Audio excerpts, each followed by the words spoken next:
It is. Why not? Sure. Oh. The other thing is, or the other thing was, Masami, you posted it from. What is it? Oh, locate Lich Sister quality of life update. So removing or rejecting a weapon removes it from the pool. What does that mean? Hold on a second. Wait, just a second. The Warframe thing. Okay. Yeah, let me know. I have shuffled my memory backwards, and I now know what you wish to know. I hear her pulling out a notebook. No, actually, I'm about to do some paper slicing. Oh, fun. I mean, what else is the office good for? Sarah, my can you go personal back to the part where you're reaching across yourself? Because the green screen was picking up, it was making half of you disappear. Oh, zero cam. Doc, Okay. are you calling me fat and not so many words that I need to lose at least half of me? Wait. No. I thought the back of your shirt was green or something because you were literally disappearing. No, it's maroon. It's all over maroon, but... Do you have 5 of them? Oh, come no, on. First I Incubus. don't. Oh, God. You just start referencing every single fucking shitty-ass band that came out between 1999 and 2001. Yeah, but that one had moves like Jagger. Oh, my God. Make it stop. Will someone please wake me up? Stop reacting. She's like a 2-year-old. Stop reacting, and she'll have no more reason to do it. I mean, you're kind of onto something. The pain makes it delicious. Will she be loved? That's the question. What's my name again? I hate my life. Wait, is that a song? It's also a Blink-182 song! Oh my God. Much like Sarah and I've infected everything. Yeah, so God. what does... Alright, that was not... Alright, so what does that mean? Okay, so when you get a Lich, yes. If you reject the weapon, it removes it from the pool. It removes it from... yeah, elaborate on that, because that could mean so many terrible things. Please. Right. You can never get it again! No. So think of the current pool of weapons between your Corpus Liches and your Grineer Liches as an entire pool. Like, there's one of each of them in a hat. Basically, it's gonna pull them out in a pool. Yeah. I mean, I didn't say how big the hat was. Almost like a West Virginia family gene pool. It's pretty damn shallow. Aw, I like that. Oh, yeah. That was well done. So basically the game is gonna go into the hat and pull one out, right? Well, now what it's going to do is it's gonna pull one out at random until there's none left, and then it starts over again. So if you're searching for a particular weapon when you're out hunting for a Lich and you've got the Larvaline or whatever, Fucking Kuva Czar, for example. Correct. So if you get a Kuva Larvaline or whatever, and they've got the Tsar, you don't want the Tsar, so you pass them on by. You're not going to get that until at least one full pass through all of the shit. Oof.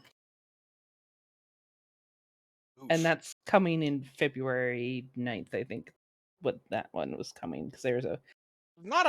It's not a terrible change. No, I mean, that's pretty great.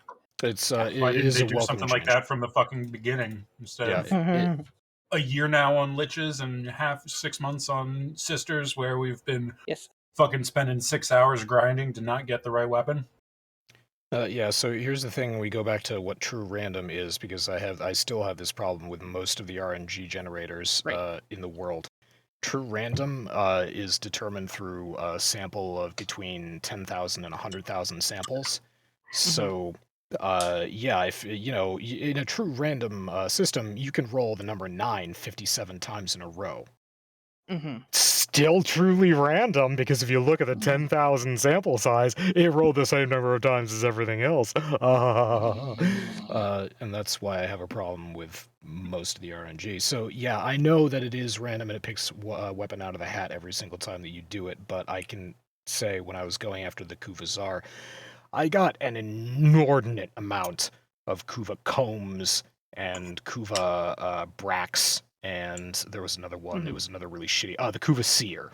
So some of the shittiest Kuva weapons available really did pop up a whole hell of a lot. And I have all of those except for the comb. What this also means, unless they say otherwise, I assume it means that, say there's one that you want to valence transfer up to 60, you're going to have to go through the entire fucking collection to get another one. You go, you kill your Lich for, your next Kuvazar so you can bump that shit up to 60. Oh, darn, it's a 25%, so that gives you, like, I believe the minimum is like a 5% increase or something, whatever the fuck it might be. So now you have to go through and hunt however many of those Kuva larvalings just to get through the entire pool once again. I would rather take the RNG of maybe I'll get lucky and get another one before I go through all 30 of the fucking weapons. That's why I don't like this change. I think it'll make it easier to get the first one if you're looking for a specific one, but then when you want to get that same one again, you've got to go through literally the entire pool. Okay, so somebody else can go to the wiki and check me on it, or fact check me on this, but I'm pretty sure of the Kuva weapons, I'm pretty sure that there are only 15. Well, I think. Does it reset the pool every time you kill your Lich is the question. No, it resets the pool when you have rejected all the Kuva weapons, or you've, claimed one and you've done it, and it was the last one on the list.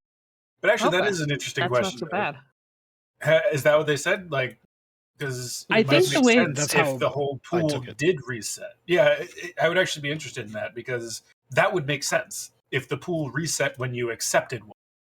I believe so. I believe Doc is correct. I would have to literally go back and watch that section. I just, I heard it. I remembered you guys ranting about it, and I went, oh, they'll be, they might actually like this change, or at least Doc might.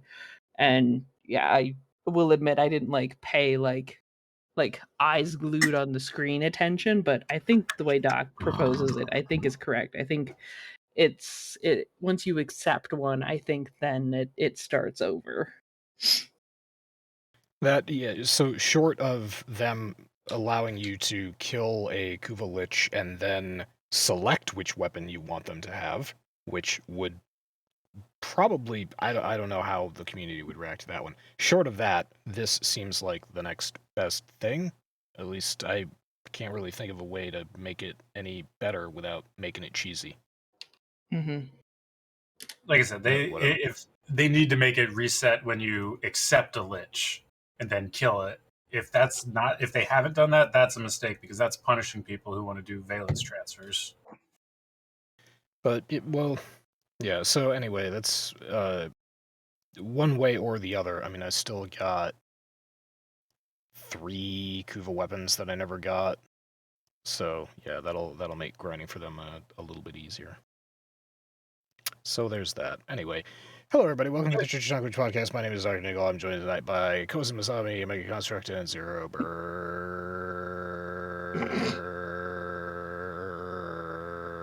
That's a long burn on that burn. Do you need a very large tube of cortisone cream for that burn? Well, one could say it was a slow burn. Oh, I like it.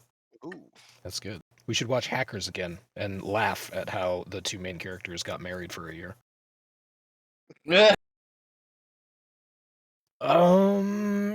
so I'm pretty sure I have all this queued up correctly. I mean, we'll find out. Well, walk us along this magic carpet ride, Doc.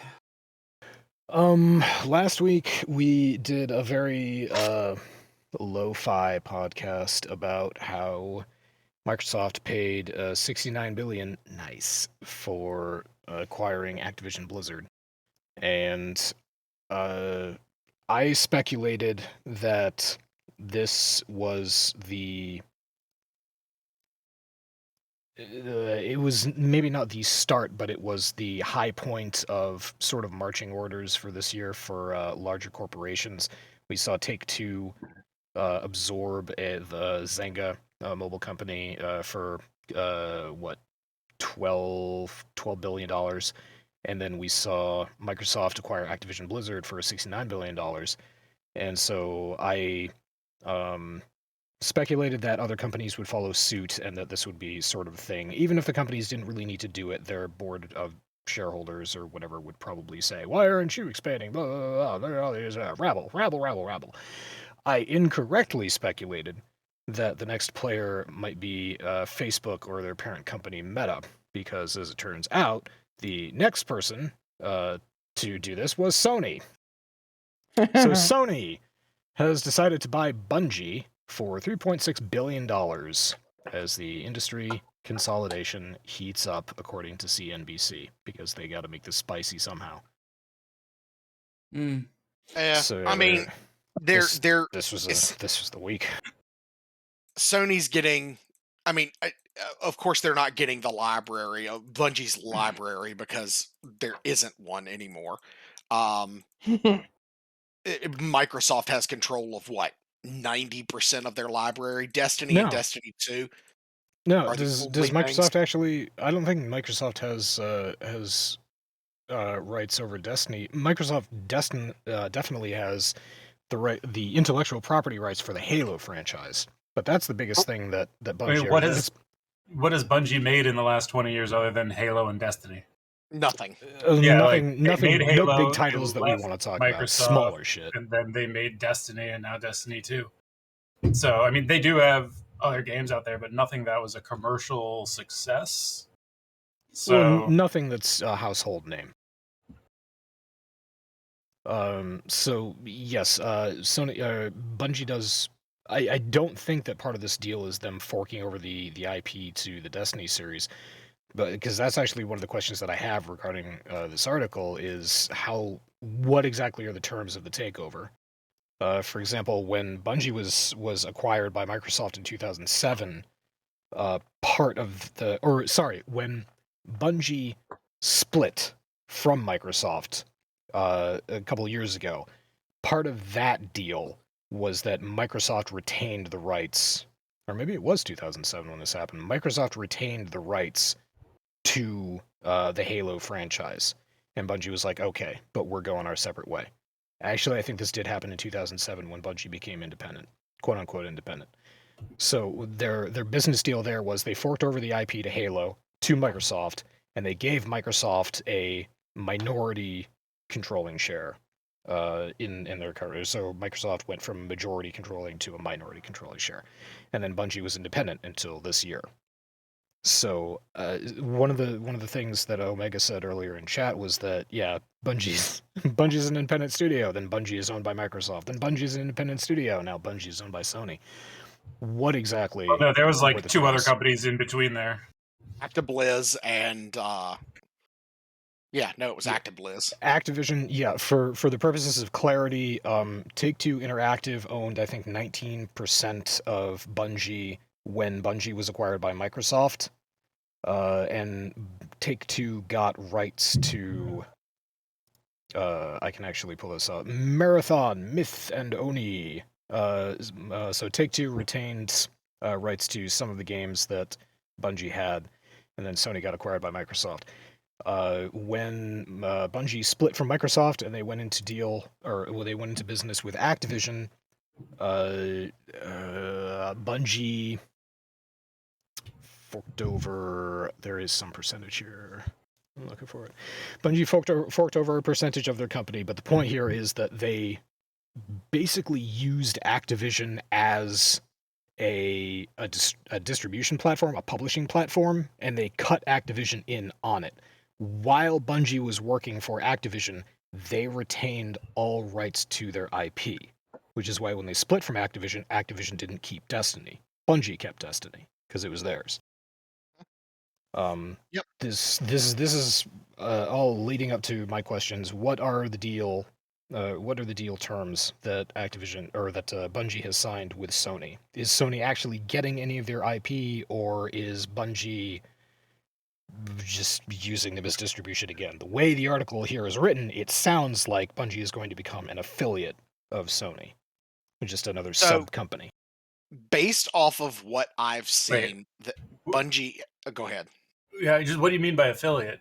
Because affiliate to me, this looks like they're becoming a subsidiary, which is subsidiary is probably hey, you are owned by us now. Like affiliate is like, you know, what we were talking about, like the publishing relationship with Activision that they had. Like that's what I would consider an affiliation. This is like we're getting into this point where all the major players in the game are just trying to buy up studios left and right. Agreed. Yeah. So subsidiary is what I probably meant to say, because I followed up with another sub company. So yeah, I'm thinking of this acting much like Tencent now owns DE. It's the same thing. DE is free to do their own shit, but they report directly to Tencent. Sorry, Zero. No, that's okay. So based off of everything that I've seen from Bungie, because I do follow them on Twitter and Instagram and all of that, it is a partnership with PlayStation, and PlayStation does now own Bungie, but Destiny 2, which according to Bungie, as of right now, there are no intentions of creating a Destiny 3. Destiny 2 is it, and they are just going to milk it dry. They are going to keep the story going in Destiny 2, and then as things get too old, they'll just vault that content and bring out new content. Kind of like what they're doing with Witch Queen in 2 to 3 weeks. But so based off of what they've said is it's going to be one company, or what is it? One company, multiple platforms. So PC, Xbox, PlayStation still going to have access to Destiny 2. Now, what could happen again is that PlayStation ends up getting certain exclusives, exclusive dungeons, exclusive exotics, things like that within the game. I could see that being a thing. Well, also delayed release on PC. You know, you get it for PS4, just like Rockstar does with GTA and Red Dead. Yeah, and it's one of those things where, you know, good on Bungie for, you know, for making this move, you know, for wanting to get back into this. But I'm with Omega in the fact that Bungie fought so hard to get away from Activision. They got away from Activision, and now they're going into a bigger company. And it makes no sense to me. But something tells me that the higher ups inside of Bungie were like, okay, we're not able to do this on our own. There's no way that we can continue to be sustainable. Or it was just the higher ups were like, hey guys, Sony backed a Brinks truck up to our door. We won. Like they're giving us $3.6 billion fucking dollars. Yeah. Like that's I think far more likely what happened. I mean, I don't know. Everybody gets bonuses. Yeah, I mean, I don't know what. Sorry. Yeah, no, go ahead, Masami. I was about to say, I don't know what because like Omega posted like a 5-step process of Bungie being together, separate, together, separate, together, separate. I don't know if they had to pay for their independence, but if for some fucking reason they didn't, they just convinced 3 different companies to buy them over their lifetime, and that's actually kind of admirable in my opinion. Actually quite impressive. Yeah, like you duped 3 people into this so far, and you're probably getting the benefit out of it. So yeah, it is worth pointing out that Bungie was outright acquired by Microsoft. They were never acquired by Activision. We said this. They had a publishing deal with Activision, but you know, we think about them, you know, basically together as Activision being the parent company. But yeah, this is the first time since Microsoft, and that sort of leads into the other thing. I'm pretty sure it was also Omega that posted this one, which is that Microsoft now owns some Sony IPs, and Sony now owns some former Microsoft IPs, which is kind of funny. Or the company's responsible for the IPs. That is kind of great. This does actually seem like kind of a petty squabble between... This is just bringing it back to Apple versus Epic. This is just large billion-dollar companies having a tit slap at each other. I was going to say wagging their dicks at each other. Yeah, kind of. It's just if this was a dick measuring contest, then Microsoft won by a fucking mile. Oh, absolutely they did. Sony could have done better. It's like somebody laid a $1 bill out on the table and said, "Okay, whoever can get to the end of the $1 bill gets the $1 bill." And Sony said, "Oh, okay." They got about halfway there. Then Microsoft walked up to the table and just laid it out and was two lengths past the end of the damn $1 bill. 2 lengths? Fuck no. Microsoft laid it out and broke the table. I mean, pretty much. Get the wheelbarrow. I want to show this to the neighbors. I mean, who need pants when you have a wheelbarrow? Goddamn right. All right, so the Activision, I just looked it up because I was curious. The Activision deal with Bungie was a publishing deal. They kept control, that was not an acquisition, right? So much as it was a exclusive publishing agreement that ended after 8 years. And this is an acquisition. Okay. Bungie is becoming a part of the PlayStation family of studios, and it will remain an independent subsidiary under Sony in development and publishing. It would not be a part of PlayStation Studios, but, who cares what it's called? You're a PlayStation studio. Right. Just because Ubisoft renames every studio they buy Ubisoft and Rockstar renames every studio they buy Rockstar, it doesn't make Bungie any less of a subsidiary if that's your parent company and they're telling you what games to make. I just threw up the pie chart of game company owners, and yeah, Ubisoft is, let's see, Ubisoft Abu Dhabi, Ubisoft Osaka, Ubisoft Pune. There's an Ubisoft Pune! Nice! Pune. Ubisoft Leamington, Ubisoft Wyoming. Well, that doesn't say Wyoming, I can't read it, it's too small. Yeah, Ubisoft renames fucking everything. Ubisoft Berlin, Ubisoft Singapore. You said Pune? Pune, yes. That's Punai, and the only reason I know that is because the company I work for has a call center there. It's Poon. It is Poon. It's worth noting about that. It's worth noting that pie chart is obviously not the person who made it. They probably shouldn't have made it a pie chart because that implies totality, and there are obviously other players in the game besides just what's listed there. No, yeah, this is just number of companies owned, not people or money. Yeah, well, but I'd say there's other big players in the space as well, so it's not an exhaustive list of all of the major gaming studios, but it just goes to show you sort of the representative sizes of the number of studios within each of these different parent divisions now. This is fairly up to date as well, since DE is listed under Tencent. So it was made in the past year. I think this was made in response to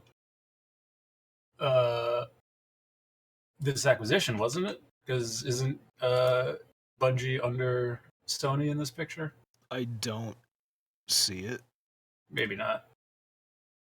It popped up on Reddit after the probably it's deal. Yeah, it probably came up on under Microsoft after the Microsoft thing, I'm guessing, depending on how long it would take someone to put something like that together.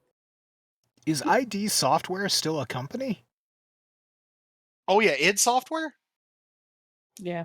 Oh Seriously? Yeah, absolutely. Oh yeah. They made some really good shit back in the day. They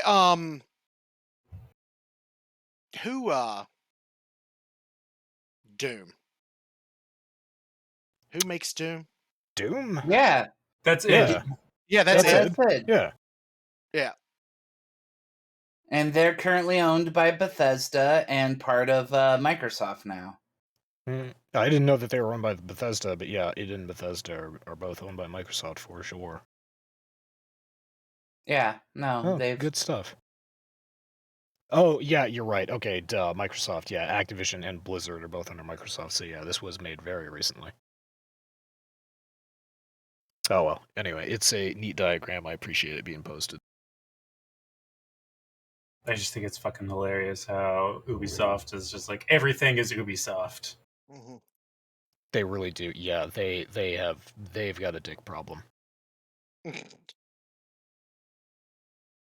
I mean, with the kind of games that they usually make, yeah, they do kind of have a dick problem. I mean, if you look at the way that they develop games, it kind of makes sense. And actually, Rockstar is doing something similar where, like, once upon a time, these companies under the larger umbrella of the parent company were each working on a different game. It was like, this studio is working on this game, this studio is working on this game. But now the games are getting so massive that every game is being worked on simultaneously across the entire company. It's like, oh, this game's working on this element, or this studio is working on this element, this studio is working on this element.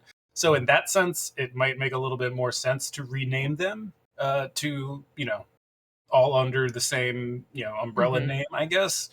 But it is nonetheless kind of funny. But yeah, Ubisoft definitely has been doing that with their bigger games lately, where they have a whole bunch of their studios working on the same game. And Rockstar does the same thing. They did the same thing with Red Dead. I know the GTA games are more focused in one studio. I think it's Rockstar North in Scotland. But Red Dead Online was... I'm pretty sure Red Dead, or not Red Dead Online, but Red Dead Redemption 2 was, I'm pretty sure, a company-wide effort. I was going to say that a good example, and this is purely speculative on my part, Assassin's Creed titles. Assassin's Creed is an Ubisoft title. The titles that have come out since, I think, Unity have been worked on by multiple Ubisoft studios. Most of the good titles that we remember, like Assassin's Creed 4 or Assassin's Creed 2, 2.1 and 2.2, that was all Ubisoft Montreal. But the later titles were combination efforts between Ubisoft studios in different countries. So maybe, yeah, that kind of coordination where you take over the company, you rename the company, you bring it into a corporate structure, and you have this newfound sense of organization. Maybe that actually helps you develop titles more effectively, more efficiently. What doesn't help you is the EA model, where they had two studios under different names, different management, working on Mass Effect Andromeda, one in North America and one in Europe. That proved pretty disastrous. So maybe Ubisoft's business model is, maybe this is a good thing. Maybe renaming is, a symptom of a larger organizational effort that really works. Who knows? All I know is that Assassin's Creed Unity was a piece of shit, and that people's teeth and eyeballs would be forcibly ejected from their skulls during the middle of conversations, would freak the fuck out of me. And later Ubisoft titles were not so great until we got to Ubisoft Egypt, whatever the fuck it was called. Assassin's Creed Origins, that's the one. That was a pretty good game. I played that one. I enjoyed that game a lot. The visuals were pretty good. I cashed in. I thought the Assassin's Creed series was fucking amazing. I probably already said this, but it was on a podcast probably 2 years ago, so I'll say it again. The Assassin's Creed games were pretty fantastic until they got up to 3. 3 was kind of a bungled mess in terms of just gameplay mechanics and bugs. There were plenty of bugs at that time. It was a big deal. At this point, you'd probably be like, oh, not so bad compared to whatever EA just put out. But yeah, I was also in it for the storyline, and they were going to end the storyline in Assassin's Creed 3, and then they didn't, because they had dollar signs in their eyes. And I was just like, okay, alright, now it's just a cash grab. And I played Assassin's Creed 4, and I was like, this is really great, I'm done now. Yeah, I haven't played Odyssey or Valhalla, but they looked interesting, but yeah, I really wasn't going to play them. Odyssey was pretty great. Yeah, a friend of mine's been playing Odyssey on his streams. And I'm interested. You get to go hang out with the Greek gods. Well, you actually There's get lots to. of naked girls in it. Yeah, there are a lot of naked girls in it. Tiggle bitties. TLDR, yes, titties, please. Omega Noted. also posted the video of Kenny's actual lyrics in the South Park theme song. Yeah, that it has finally happened. We now officially know what Kenny says in the South Park theme song. For the next season, South Park, what's actually kind of cool is they've been doing these orchestral and choral versions of a lot of the famous South Park songs, and a lot of the people that they're using, a lot of the singers are actually people that I know by extension through another person. They're all actually musical theater people on Broadway. But anyway, the official lyrics, and yeah, these are commercials made or paid for by South Park Studios to promote their upcoming season. So this is canon. In the intro, Kenny says, "I like girls with big fat titties. I like girls with deep vaginas." Come on down to South Park and meet some friends of mine. And this is official canon. That's good shit. I love it. That's some good shit. That's exactly what I hoped for. It's everything that I could have asked for. I'm really very happy about that. I mean, I am too. It's not a disappointment. So many things, like 25 years. This is season 25 of South Park. 25 years of listening to that song and speculating on what Kenny might have been saying. 25 years of hype is a long time. That's enough for the question to come up and for everyone to be incised and for everyone to, speculate and argue and get really mad and then horny and then tired and then forget about it and for like several cycles.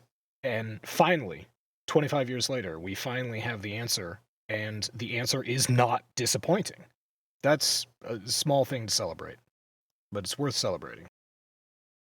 Thank you. Thank you, Matt and Trey. It is pretty awesome. Oh, Maggie, did you watch Wheel of Time yet? No, I have not. Did you finish Witcher Season 2? Yes. What? Has everybody here seen Witcher Season 2? Yep. Yes. Let's talk about Witcher Season 2. All right. Fine. Fuck it. I'm taking this down. Nobody's streaming any games, so let's talk about Witcher Season 2. Let's go. Okay, so I'll start things off here.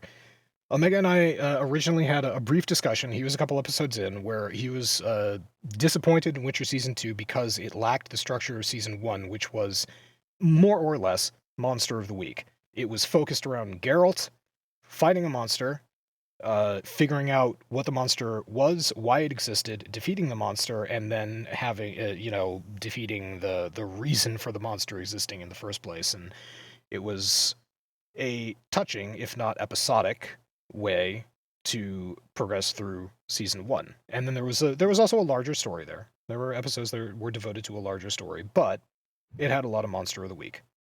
And Season 2 lacked that. So, Omega, now that you've seen the whole thing, how did it progress from not so good to better? For one thing, it stopped spending half the fucking episode at the Brotherhood's Mage Tower. Because, good lord, I couldn't care less about that after, like, maybe a 3-minute scene. The game, or the show was, I think, it felt like it was trying to be Game of Thrones instead of, what it was from Season 1. But you were correct, Doc, that it did get better as the season went along. There's some things about it that, were pretty rough, but overall, I did enjoy it. It was cool story with, the big bad. We've all seen it, like basically it's Baba Yaga, for those of you who know that myth. It's completely Baba Yaga. The hut even has Fowl's legs. Yeah, it's well, I mean, Baba Yaga is actually from that region of the world. Yeah. Like, that's where it's from. So it's legitimately a Polish fairy tale. So it makes sense that, you know, I imagine it would make sense if it were part of the original, like, Witcher books, and, you know, it's a fun villain for them to use for season 2. Yeah, I definitely enjoyed it. It was good. Curious to see where they go from here, but it lost me in the first half, but they got me back. There you go. All right, Zero, Masami, Kosen. I mean, I came into the Witcher TV show having never played any of the Witcher games ever, like any of them. Which and is fine. You don't actually need to. Yeah, and that's what my other people were telling me is, dude, you really don't, because I was like, I'm gonna be lost. I'm gonna be completely lost. And I'm not gonna understand anything about this show. And they quickly no, it's a great damn show and definitely worth the watch. Well, it's not a show based on a video game. The show and the video game are based on the same books. Yeah. Yes. Yeah. And actually, the video games are not strictly based on events in the books. The video games actually pick up, like Witcher the First starts after the end of the entire fucking series. Like, didn't actually know that. So if I wanted to play the games in chronological order, what would I go with? 1, 2, 3. They basically, at no point do they ever, like, sometimes they'll reference, like, in true in kind of, I don't know about true fashion, but they will make, there's obviously callbacks and Easter eggs for those people who have read the books. Like, they bring back characters that have been in the books. So I mean, like, the only thing that you're really missing is, like, the knowledge that, oh, this is why Geralt knows this person and has this kind of relationship with them. Other than that, like, the plot of the games is completely, like, it goes forward. It does not really go back at any juncture except to, like, inform certain aspects of, and also, like, you obviously start out having no idea what politically is going on in this universe. Which the books would have obviously given you kind of what's going on, but they do, the games, at least 1 and 2, from what I recall, does a great job of, like, from what you're involved in, you pretty much find out what you want to know, or you pick up little books and you can read about it and whatnot. So they made the games very accessible that you don't really have to have read the books. I say this having only read The Last Wish, mostly because I have not been able to find a copy of Sword of Destiny yet. Not that I couldn't just order it off the internet, but that's neither here nor there. Um, um, and basically, this second season is actually of, like, the first season of The Witcher is kind of based off of, like, the first quote unquote 2 books, which is The Last Wish and The Sword of Destiny, which are basically kind of like just a clump of different short stories and other sorts of things, although they do a good job in Last Wish of kind of, like, there'll be a Monster of the Week story, then it'll flash back to Geralt recovering somewhere. Monster of the Week story, more recovery, and kind of goes in that pattern. So that to me kind of explains why the first season was a little, like, it kind of jumps back and forth through time, which I did read some criticism from other people out there, capitalize that, who had a hard time following that, whereas the second season is more based on what is, like, when the storyline actually stops, like, skipping back and forth and more of, starts telling a story in, like, a traditional format and going forward, as opposed to a Monster of the Week sort of thing.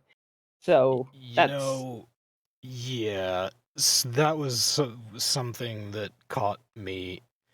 First of all, the non-linear storytelling, I am a fan of it as long as it's not obnoxious or wedged in there. If it serves a purpose, if you have a movie where you have like a man, I can't think of a good example right now, but you have a character who's like fighting their way out of a zombie mall, and they shotgun everybody, and they blow up the whole mall, and they get in this van and they drive off, and then you cut to a screen that says 2 weeks earlier, and they're inside the mall with a whole bunch of people. It's like, okay, these people are gonna die because I just saw that's an example of where it's really not appropriate at all to do non-linear storytelling. However, first season of Witcher, as well as I think it was second season of Westworld. First season of Westworld did it as well. Actually, Westworld is kind of notorious for non-linear storytelling. They do it in a way that tells you a story, and if you're not really paying attention, you don't realize that it's nonlinear storytelling until all the storylines converge. And it happened at the end of Westworld Season 1. It happened midway and towards the end of Westworld Season 2, and it happened in The Witcher Season 1. And I always remember having this discussion with a mutual friend of Omega's and mine, after he watched Westworld Season 1, I had to he said, yo, man, it makes no fucking sense. Like, they have this thing, going back and forth, and then all of a sudden this dude he's like, he's a million years old. Like, dude, what the fuck? And I had to explain to him that the first season was taking place in 3 separate times. And you had to really pay attention to the scenes to tell which timeline was being told in that episode.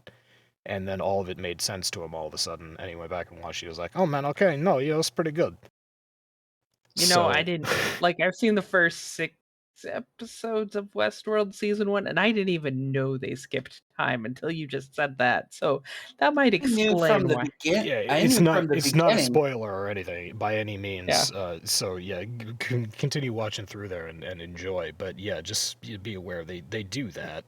And they do it for a good reason. And The Witcher Season 1 did it for a good reason. You're right. But there's none of that in Witcher Season 2. And I picked up on that pretty immediately because it got cemented in my mind that this was a show that was not afraid of experimental storytelling, or non-linear storytelling. Not experimental, non-linear.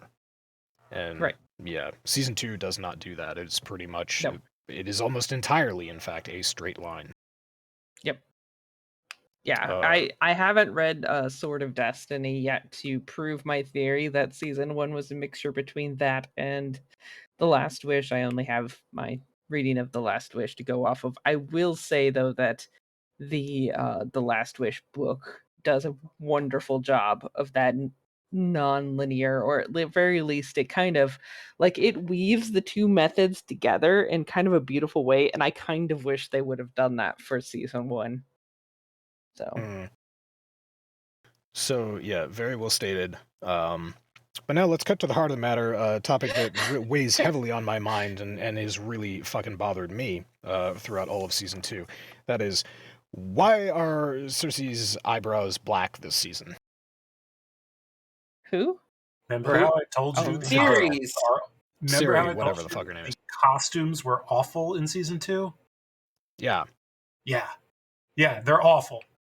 Makeup is part of costumes in the entertainment world, and the new costume designer that they got was awful. I know this because my girlfriend is a costume designer in theater, and she was like, what the fuck happened? All these costumes are terrible. Season 1 was great. Everything here is awful. Really fucking bothers me. I don't know why it is. I mean, Henry Cavill's eyebrows were black. He's got white hair, and his eyebrows were black in the first season. Fine. I just got used to it because that's how his character was introduced. Her character was introduced with white hair and white eyebrows. And this season, she's got the white eyebrows for the first part of the first episode, and then it goes into black eyebrows. And it's really distracting to me for the first couple of episodes. I don't know why, but it's really distracting. I'll have to admit, I did not pay attention to that whatsoever. I don't even think I noticed it. Yeah, of course. I wouldn't have noticed it either until my girlfriend mentioned it, and she was like, look at this, look at this, look at this, look at this. She just pointed out all this different shit to me, and I'm like, wow, that all is terrible.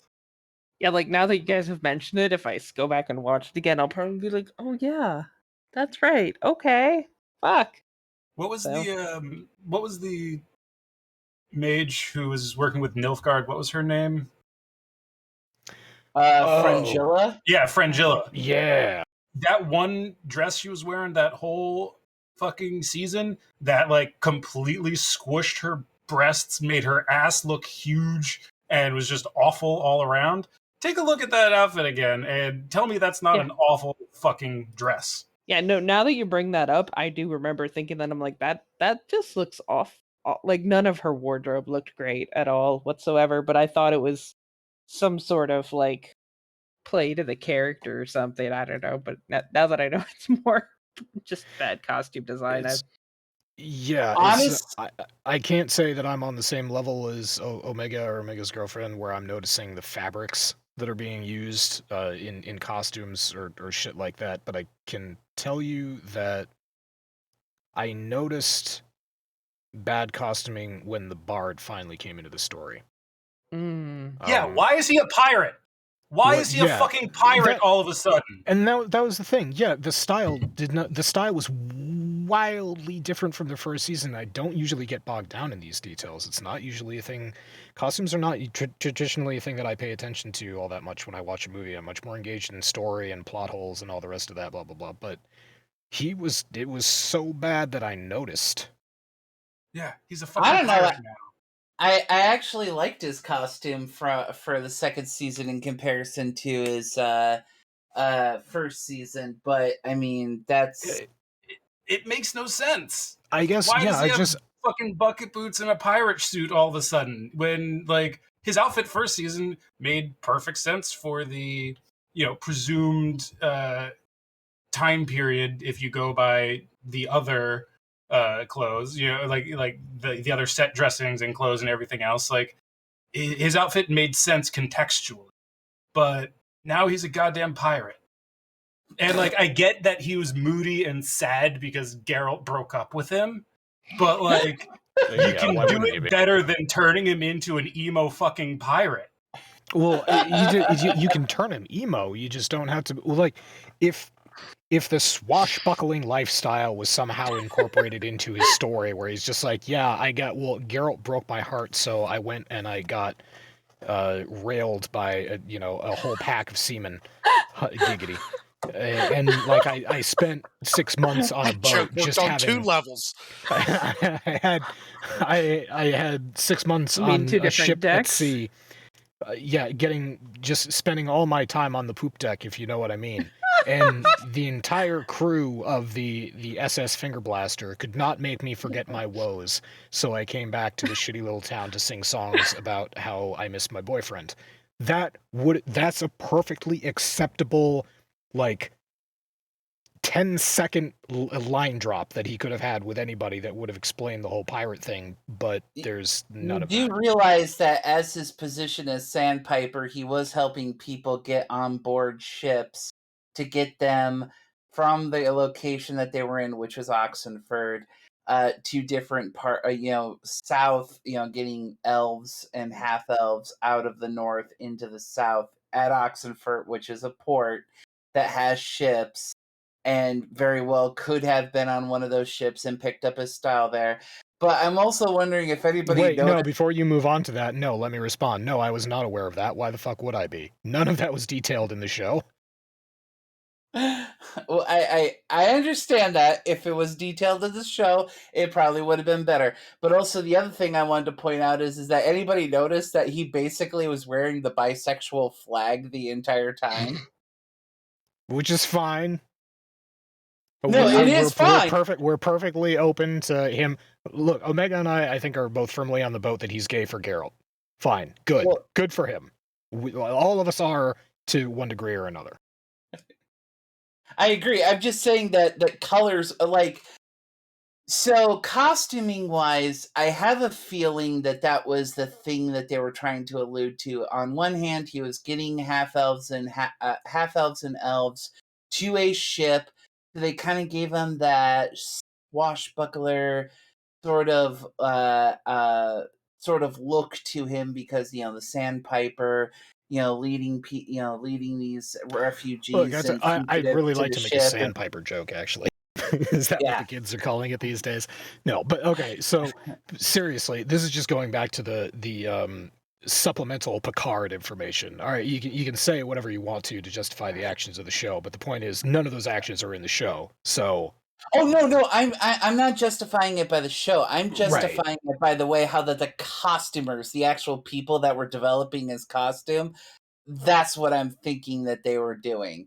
No, but like that's the point. No, it goes back. Explain it in the show, so it's a character change without any explanation or context, and that's bad TV. But to support what Kosen is saying, it goes back to your original point, Omega, which is that the costume designer was bad. Yes. Yeah. So this makes sense. Like they just wanted to make him an emo pirate, so they made him a fucking emo pirate. It's awful. Oh god. Okay. I mean, I was glad when he showed back up because when he right. returned to the show, it was, in my opinion, at a desperate need for some levity that he is obviously perfect for. So I was glad that he was back, but that costume was just awful. The other thing that it didn't bother me, it was a disappointment to me. I knew at some point in the season, I had no reason to know, but I knew that Yennefer and Geralt would show up together in the same scene, in the same room. I knew that would happen. When that happened, there was one piece of music that plays in the first season. It's called Her Sweet Kiss, I think is the name of the song. Yeah. Very briefly. It's a very brief little piece of music that I think plays while he's slamming her, like doggy style, hardcore in the magic tent, which is what the kids are calling it these days. And I really wanted to hear that one piece of music when they got back together, and that piece of music is nowhere in season 2. That song is nowhere. It's like everybody forgot about it, and I was bummed. Yeah, I think they changed up the music, the soundtrack for the entirety of the second season. I don't think there was an original piece of music anywhere in there. What about the Bard song? When we're introduced to the Bard, it's when he's in a tavern singing a song. I thought that's original, isn't it? Yeah, that's the song about him getting dumped by Geralt. Yeah, well, Burn Burn, Witcher, Burn. Yeah, you're right. Yeah. No, Butcher. Butcher. Burn. He never names Witcher specifically in the song, which is because if you're the lead singer songwriter for Boxcar Racer, you never actually tell them what your girlfriend's name is, right? Right. But what I'm saying is that if you look at the soundtrack for season 2 and the soundtrack for season 1, I don't think they used any of the music for season 1. I think they did everything new for season 2. That's really sad. If they're gearing up here to do, because I know this is the speculation is that they're slated for a 7-season run, so this is season 2 out of 7. If they're gearing up for seasons 2 through 7 for the next 6 seasons, then their costume designer and their music production are lacking, and those are 2 extremely important infrastructure things for any show, any movie, anything, any visual media. So I hope they bring back that song. I really hope they bring back that song just once. Just tap, just once in a season, I'd be happy, because it just makes it more special. I would imagine that in season 3, they'll probably bring back music from season 2, because like the first 2 books of the series, like I said, were kind of like their own thing, so they might be, but books basically 3 through 8 or 7, whichever, are basically like a very linear storyline. So this is probably what we're in for, unless, people are like, you swung too far towards the linear, bring us back some of the flashbacky crap that you were doing in season 1. So right, but that's what I'm saying though, is that season 1 costumes were on point, music was on point. If those people aren't around anymore and we get the new people for season 2 through 7, that's a problem. I don't ever, they want to bring back music from season 2 in season 3. Fine. I want them to bring back music from season 1 in season 3. I don't know enough about production design sorry, not production design. I don't know enough about the behind the scenes stuff that they're doing here, or if they are establishing their crew for the next 5 seasons. I don't know. Game of Thrones was fairly consistent in terms of their production crew throughout. You gotta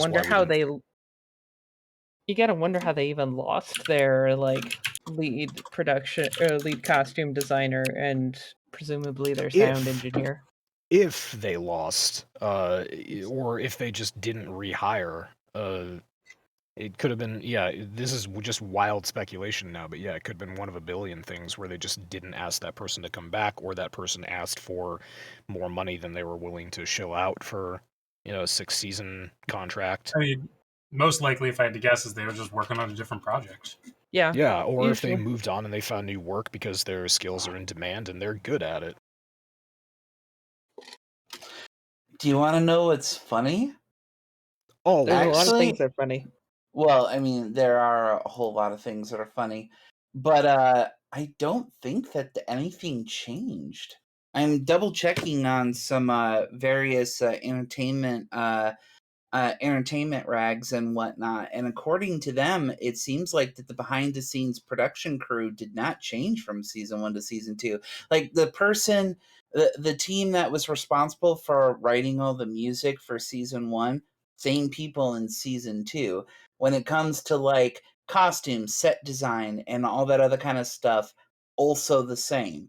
Same thing with all their CGI generated monsters and everything else as such. That's also the same, although it does appear to be that they improved their CGI monsters, because I actually think that they look a lot better, with the exception of that rock elemental golem thing that Geralt and Ciri were tracking down near the end of the season. That thing kind of looked horrible, but for the most part, most of their monsters look the same. But according to what I haven't found anything definitive yet, but from what it looks like here, it's all the same people in the behind the scenes. No, I'm telling you that on IMDb, season 1 to season 2, the costume designer is a different person. Yes, my girlfriend. I went to IMDb as well. And she was like, what the fuck happened to the costumes? They're awful this season. Oh, I checked IMDb. It's somebody else. Also, okay, for series music, for season 1 in 2019, it was Sonia Belasova and Jonah Ostinelli, I believe is their pronunciation. So the 2 people for the 2019 series. For 2021, for season 2, it was Joseph Trapanzi. So that's a new dude for the soundtrack. And it might be that these 2. Well, no, that's speculating. I won't go there. Cinematography is the only thing that has a recurring. No, film editing also has recurring people. For cinematography, they added 2 people for or they added 1 person for season 2. For film editing, they fired 2 people and kept 2 people. And then for, set decoration, it's 2 people, Gabor Hegdus and Naomi Moore for season 1, and Rob Cameron did season 2 alone. Costume design in season 1 was Tim Aslam, and costume design for season 2 was Lucinda Wright. So these are they've kept some people, but they've got a couple brand new people for departments, and those are the only people of those departments. I'm not sure exactly how they're doing this, but there was a noticeable difference. Okay. Also, Bard songs in season 2. There's Burn, Butcher, but it's okay. It's a little cringe towards the end, because I think it was meant to be cringe. Dashboard confession and all the rest of that. Yeah, I agree with Kosen. Like, I liked the cringiness of the song because, like, yeah, that makes sense for the character. But why the fuck was he a pirate? A bisexual pirate. Why is he a pirate? I just want to know why he's a pirate. He's a bisexual pirate. Oh, that's fantastic. I like that. Give me a reason. Why? He's full-blown gay. See, it don't matter what booty he be riding. Oh, hey, That's a reference that maybe only Doc gets. I'll be in the garage, hanging sheetrock. Round that engine I'm rebuilding.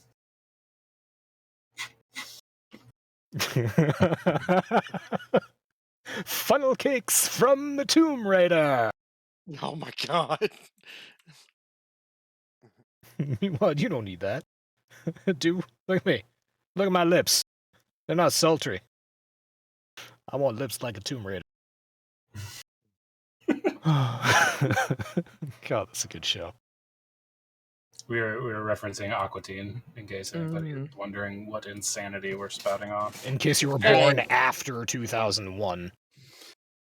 Well, by the way, on February 13th, a whole bunch of Gen Zers are about to find out how hip their parents truly are. That's all I'm gonna say about that halftime show. Whole bunch of kids gonna find out who their parents really are. Oh yeah, yeah. Christopher Furman, Eminem, Dr. Dre, Snoop, Mary J. Blige, and Kendrick Lamar. I'm so afraid that it's gonna be like every halftime show is terrible. And shit. Like, how are you gonna put Eminem, Dre, and Mary J. Blige on the Super Bowl halftime show and not expect them to be fucking swearing and saying all kinds of heinous shit? Like, yeah, how is Eminem not going to be able to talk about beating a woman who won't make him a sandwich? Well, but like, honestly, if Eminem doesn't, I'm just going to be severely disappointed in him. Yes, I agree. It's not that I want to hear more songs about men beating women who won't make them sandwiches. It's that I have come to expect that from Eminem just because of witty insert metaphor here. I mean, I just think it would be a shame and show people have accused him of selling out before. That would make me think he sold out. Oh, yeah, no, absolutely. I don't know. I mean, he performed on Saturday Night Live a bunch of times, and every time a swear came up, he said the swear, but he put the microphone against his chest. I don't know. I mean, you gotta respect that he still actually says it and just doesn't cut himself off. Yeah, that might be a happy medium. I will say it's smart of Dr. Dre. Well, he's got this big DLC in GTA, and then now he's on the halftime show, and GTA is definitely not moved on from that content. So, some nice double backing there within the gaming context. Dre is a talented rapper for fucking sure, but he and Aftermath are fucking business savvy, just out the ass. His whole shtick has always been he is really fucking good at playing the business, and he is. And we have Snoop and Eminem, and I still like 50 Cent. Yeah, we've got him to thank for all them. See, now, like, Snoop, I would neither be surprised nor disappointed for Snoop to come out with, like, a PC radio-friendly edit of all of his stuff, because, like, current Snoop is a very softened and rewritten character from who he was in his younger days. His image has definitely changed substantially, yes. I mean, I blame Martha I think in a good Stewart. way.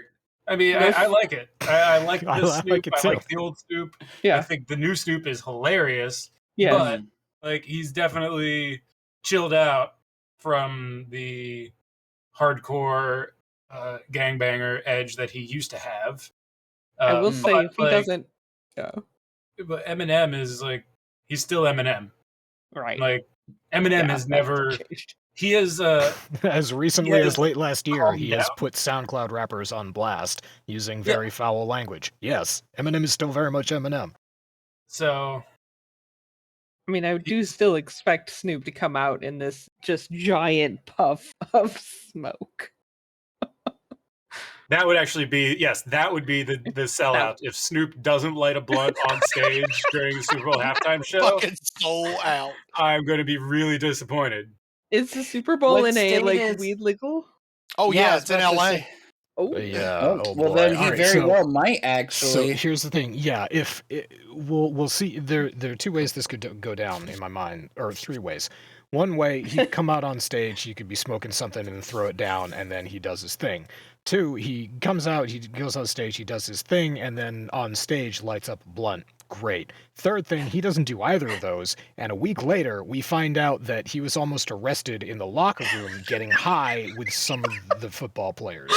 That's also fine. Wait, hang on. Why not all three? All three. Wait until after the game to smoke with the players. Which is fine. After party, Snoop rumored to have gotten a whole bunch of football players stowed off their asses. They played football and fell in a pool. One of them almost drowned. Well, Great don't story. you know the Olympics consider marijuana a performance-enhancing drug because they have made. Okay, so it does enhance your I have performance. To say this. It makes you awesome. The only I'm gonna give you the how did George Carlin put it? Weed is only a performance enhancing drug if there's a giant fucking cheeseburger at the end of the lane. Right. That is the only way. They took away some medal from a poor snowboarder because he tested positive. They've taken away medals from hundreds of people. Also, Michael Phelps. That's the one I was thinking of. Yeah, I don't think they ever took his medals though. No, I thought that was Robin Williams that did that joke, not George. Carlin. Yeah, no, that you're right. It was Robin Williams, but I mean, still, come on. It's one of those things, and come on, and again, Robin Williams, a snowboarder. It would be more shocking if he wasn't blazed off of his ass. Mm-hmm. Yeah, they pop people if they piss dirty in competition. Phelps was just a PR nightmare. Mm-hmm. But okay, so realistically here, there is no way in God's green earth that marijuana is going to be a performance-enhancing drug, because anyone who has ever smoked, eaten, or otherwise gotten THC into them knows that you fucking chill out, man. You're chill. Well, most of the major professional sports in America, to my knowledge, at the very least, it is the NFL, the NBA, and maybe not they're not one of the major sports, but the UFC have severely relaxed, if not entirely eliminated marijuana from its banned substances. Like the UFC, it's only banned in competition. And then in the NFL now, it's been reduced to the point where the only times players will get tested for weed specifically, they will know in advance of that day. So it's basically like an idiot test. Right. So can you stop smoking weed? Yeah, can you stop smoking weed for 2 weeks? Well, what's funny, believe it or not, this might sound ridiculous, but the way it was before the most recent CBA, which is a collective bargaining agreement between the players and the league, the first testing day of the league year was April 20th. And that was actually one of the negotiating points that the Players Association put up to have that be a different day. Yeah, goddamn right. I assumed that the NFL had more relaxed rules than the World Olympic Committee, but it came to mind. Well, but here's the thing: it's literally only in the last couple of years that those rules were relaxed in any sport, really. Like the UFC just did it within the last, I want to say, 2 years. They relaxed it, so it's in competition testing only. So you can't literally be high while you're fighting. That's probably a smart plan. Yeah. That seems like insurance liability. I should point out, Masami, it's 2 weeks if you do a piss test or some shit like that. There's another test that you can do, which is a hair follicle test, and that shit that you just like fucking, even if you shave your head, it's not going to get rid of a follicle. So, yeah, that's more like 3 months. That makes sense because like your hair is made of dead skin cells. Effectively, it's your body's way of exporting waste in a it's fashion. It's the hair follicles absorbing, for whatever reason, THC lodges itself into the hair follicle. Apparently, oh, and your follicles don't really die with any frequency, but they do fall out. Hairs do get pulled out. That's true. I mean, you could just shave your head and then they have to deal with the new ones. Well, no, that's the thing. The follicle is the really? thing that's in the skin. The the hair comes follicle. out of the follicle. Okay. Yeah. I got you. Yeah, it's just a DNA test like any other, or not a DNA test, but it's a test on tissue like any other. That's just they get it from the root of your hair. Yep. No, I missed the word follicle in that. That was me, much like when I was really listening to the dev stream, listening to about every 3 words. Yeah. So anyway, yeah. You think Henry Cavill wears a wig? Yes. Yeah. Really? You think that's a wig? Although they did a better job with it in season 2 in comparison to season 1. Like season 1, it was very obvious he was wearing a wig. Season 2, I mean, I knew it was a wig, but it was less obvious. Yeah, his wig season 2 was good. Vesemir's wig was awful. Another thing my girlfriend pointed out to me: if you look closely, you can actually see the wig lace up on his hairline. You know, which I is think like I fucking that. horrific. A second here.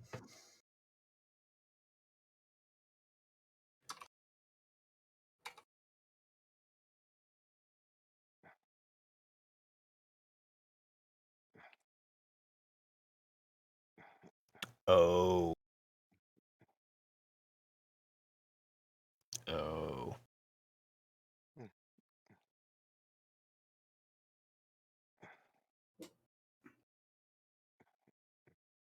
God damn you, Google, you fucking bitch. Just open up the fucking image in a new tab. Are you having trouble over there? I really was for a minute. Okay. So yeah, that was lovely dead air. Alright, so I pulled up Vesemir. This is kind of a low-res image because it comes from a YouTube video, but... I mean, it's not too bad comparing not terrible. The video game appearance with actual appearance in this show. It's a video game where we know that his hair was part of a polygon model that was attached to a skull. But yeah, I don't know, or not terrible, but again, that's not. I mean, here's the thing. I mean, I gotta say, maybe because I'm used to long hair and all the rest of that, I can't imagine this like being too terribly difficult for a gentleman to just grow long hair. Just grow your hair long. It's fine. No, nobody in TV uses their natural hair. This is something else I learned from my girlfriend. Like, shockingly, you go to any stage performance, you go to any like you look at any TV, virtually all of the women and most of the men are wearing hair pieces. Yep. Even if it looks great, that's because they have great fucking hair people. Yeah, who know how to actually work with wigs.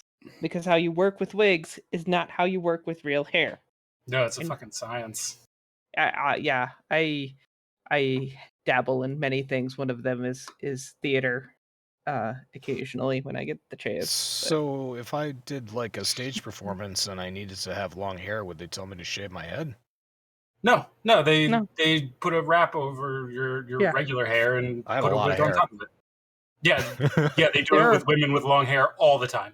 Okay. Yeah, there are ways to squish that shit that hairstylists are wizards at doing.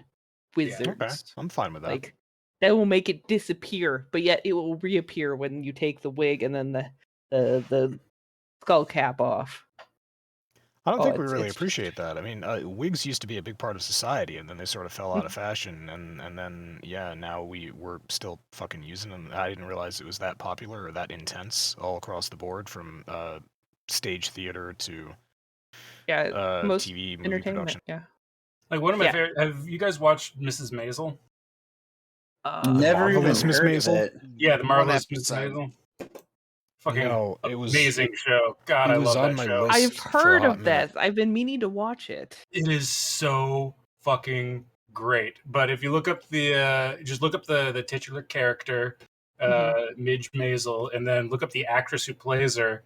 The character has like jet black hair, and the actress is like golden blonde. And you would think, oh, she dyed her hair. No, it's just a fucking wig. Yep. Because they can guarantee the hair will actually stay in the style they set it, and they don't have to keep doing the hair all over and over again. I actually saw, for a more practical, not entertainment use of wigs in the modern day, I've seen several TikToks where like these people have like rainbow colored hair, which is not kosher with their workplace work code. So they just wear a fucking wig to work, and then they take their wig off after work, and they have their colorful hair. And I'm like, why didn't I not think of that? I mean, never mind that my hair is thin as fucking shit and doesn't hold color to save its goddamn life. That's a whole other separate issue, but I still wish I would have known the other one sooner. The only hair and makeup story that I really know well is the one from The Fifth Element, where Mila Jovovich actually started off shooting that movie with her. That was her hair. She dyed it orange, orange-ish with a blonde, and maybe not quite half the scenes in the movie, you can tell it's like her natural hair, but maybe like a week, 2 weeks into shooting, she said, I can't do it anymore because the dye and the work, the natural hair work that we're doing every single morning before we shoot is like destroying my hair.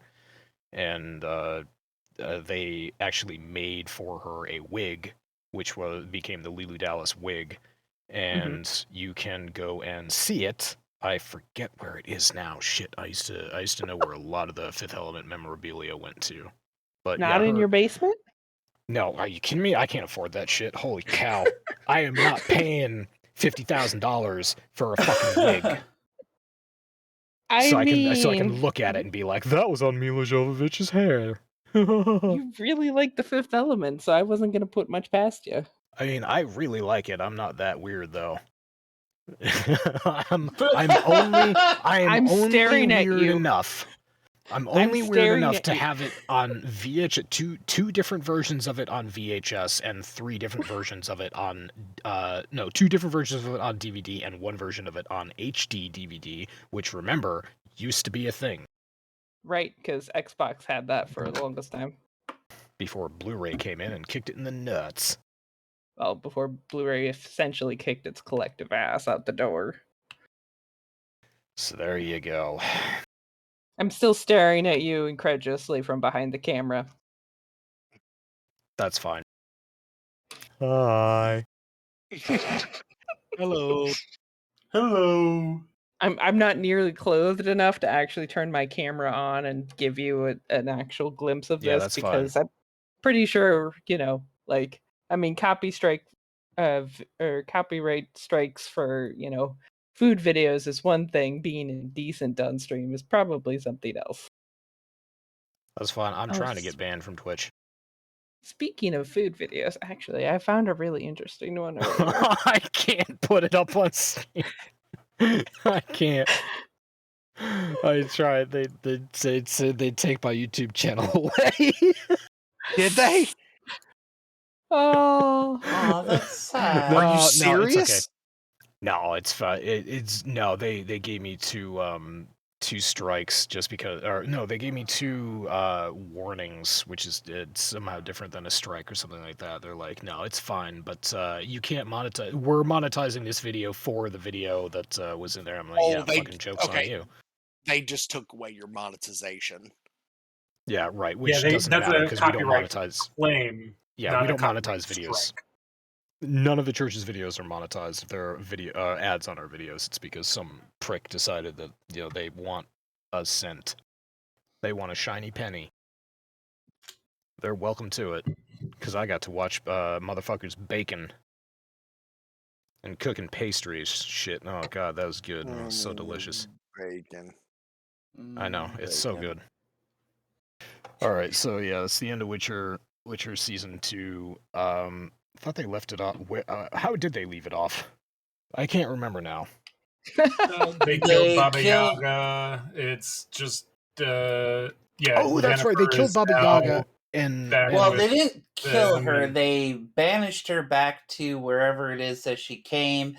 They encountered the Wild Hunt, and Geralt was like, "I can't keep Ciri at Kaer Morhen, so me, Ciri, Dandelion, and Yennefer are gonna go fuck off and like travel the continent." It's kind of where they left it off. I don't know how you guys remember these things and watch other shows, because right now the only thing running through my head is the first 3 episodes of The Legend of Vox Machina. That's it.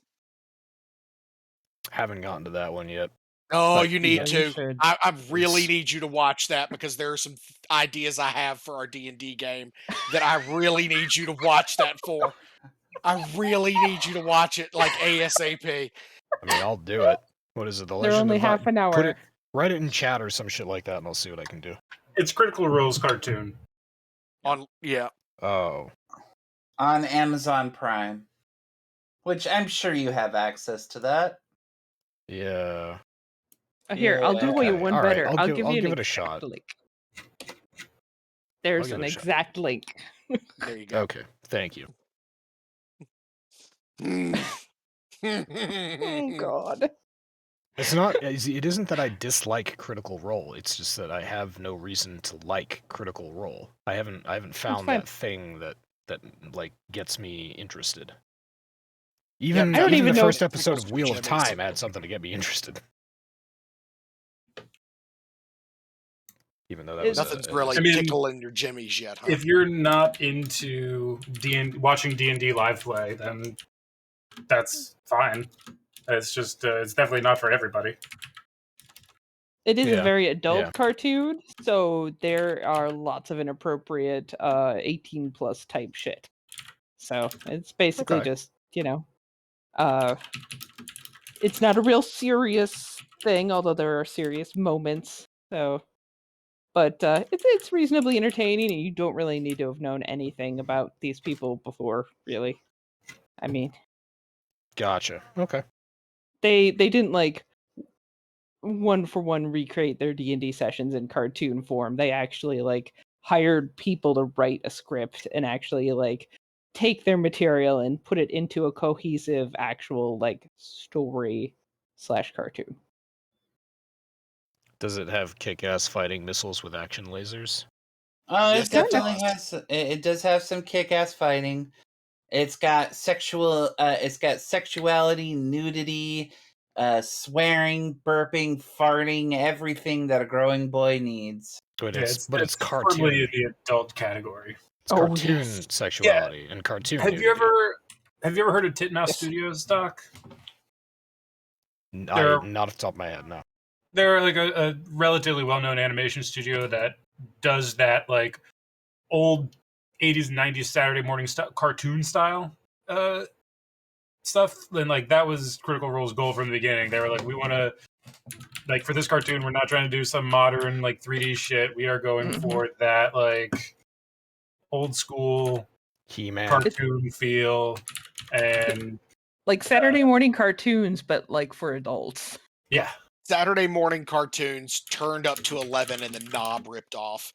Steven Spielberg Saturday morning cartoons, like Animaniacs and Freakazoid? No, more like, I would say, Ren and Stimpy. Beavis and Butthead. Again, swearing, nudity, actual gore and violence. Like Aeon Flux. Critical Role is, it is a bunch of adults playing the game as adults, and they are in game on the stream. They are not at all hesitant to swear their asses off and have hilariously inappropriate sexual encounters and situations. And Yes. yeah, it is very no holds barred. Like, obviously there's not anything disgusting like incest for bestiality, but you know, yeah, that's stuff that I'm personally glad there isn't there. So it's like, right. They're definitely not afraid to do anything. It's just the things that they don't do are things that they Can we really talk about not how incest porn has become the baseline of all mainstream porn? What are you It's doing step back there, incest. step bro? It's not incest. It's step incest. Yeah, step. What? It's just what I mean. It was fun when it was sort of like a gag. It was a niche on Pornhub, and now it's just fucking everywhere on Pornhub. And it's not just the small creators trying to get their content out there and get as many clicks as they can. Like, it's a couple that have released 50 videos already, and all their recent videos are called "Stepbro Catches Me in the Bathroom." It's like, no, that's fucking bullshit. And I'm talking about brazzers releasing like full titles that are just step incest porn. Yeah, it's the baseline of mainstream now. That's what, like, if you go look at porn or you go browse porn, does anyone actually go to a physical location and check out porn DVDs anymore? Because if they did that, then 90% of what would be on the shelf these days is just incest porn. I mean, I could go visit one of the 2 adult stores in town, or on the outskirts of town, as it were, and report back for you. I know one adult store within 30 miles of me. Yeah, we've got 2. There's one to the north and then one to the south. I've got 5 within 2 minutes. I mean, I'm in New York City. I've got like 4 down the block. Like, they're everywhere. It's absurd. Well, you're in the best position here. You go to them and check that shit out. And most of them are just toy stores. They don't have media anymore because you're right. Who fucking uses physical media for porn? Yeah, no, it's all toy stores and kinky clothing and accessories. They're not porn stores. They are sex stores. Yeah, I will fully admit, like, I actually used to work for one of the ones, the one that's in the north of town, actually, for like 3 months, or so, one fall year. Their training guide was, no lie, 101 sex toys or something. Fun book, by the way. Very educational. Good pictures. Anyways, like, at the time, one of the benefits that employees got was you got to check out 1 DVD for free per week, which is the only reason I've seen some of the older porn that we sometimes talk about. Jesus Christ, if you were a boy, you'd hear that and you'd be like, no, pass. That's not nearly enough. Right. One DVD I was per okay week. You have 1 DVD like per 30 minutes. You're skipping through the scenes. Do you find something that you like, and then you're done. You're done with that DVD. What do you do for the remaining 300 hours of the week? Yeah, I don't know if they've gotten rid of their library or not yet, so it'll be fun to find out. If you look at Pornhub, it clearly tells you when people stop watching. Yes, it does. Yeah, you're right. On the timeline, there are little bars. Yeah, it's completely clear that tube sites have completely changed the way porn is consumed. Nobody has any interest anymore in an hour and a half of content that you sit and watch the whole thing. No, you put on porn, bust a nut, and go about your day. It's not. That's what it's for. Yeah. So nobody's watching the video. Nobody needs. It's such a niche market. I mean, sure, it exists. There's a market for everything, but it's become a niche when back in the day, that's how it was all done, because there was no way to instantly deliver just what you needed. So you would buy a DVD, because what an hour and a half porn DVD really is 90 10-minute clips that you can jerk off to and not get bored with it being the same thing each time. Because instead of just watching a new random 10-minute video each day, you've got 9 of them over the course of this movie, and that's what you did. So that just has totally changed. And sure, some people are still in the market for that, probably out of FAP nostalgia. And I mean, I will admit there is some hilarious stuff out there. Like some of the parodies out there are pretty amazing. But nowadays, most porn is produced without much of a real story. It's a setting. It's a situation. It's not a story. It's a situation of stepsister stuck in the washing machine, stepbrother walking in. Like, that's a situation. It's not a story. It used to be stories. Yeah, it did. Zero, what's your favorite kind of porn? Kind of putting me on the spot here, aren't you, Doc? Nah, come on, everybody knows this. I don't honestly. I don't have a favorite. It's that's a good answer. You're stuttering too much. It's a lie.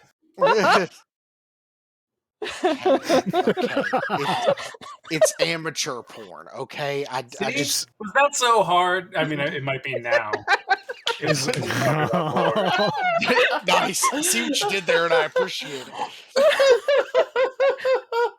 It is perfectly fine to just hang out on Rule 34 and wait for the latest Yoshi posts to pop up.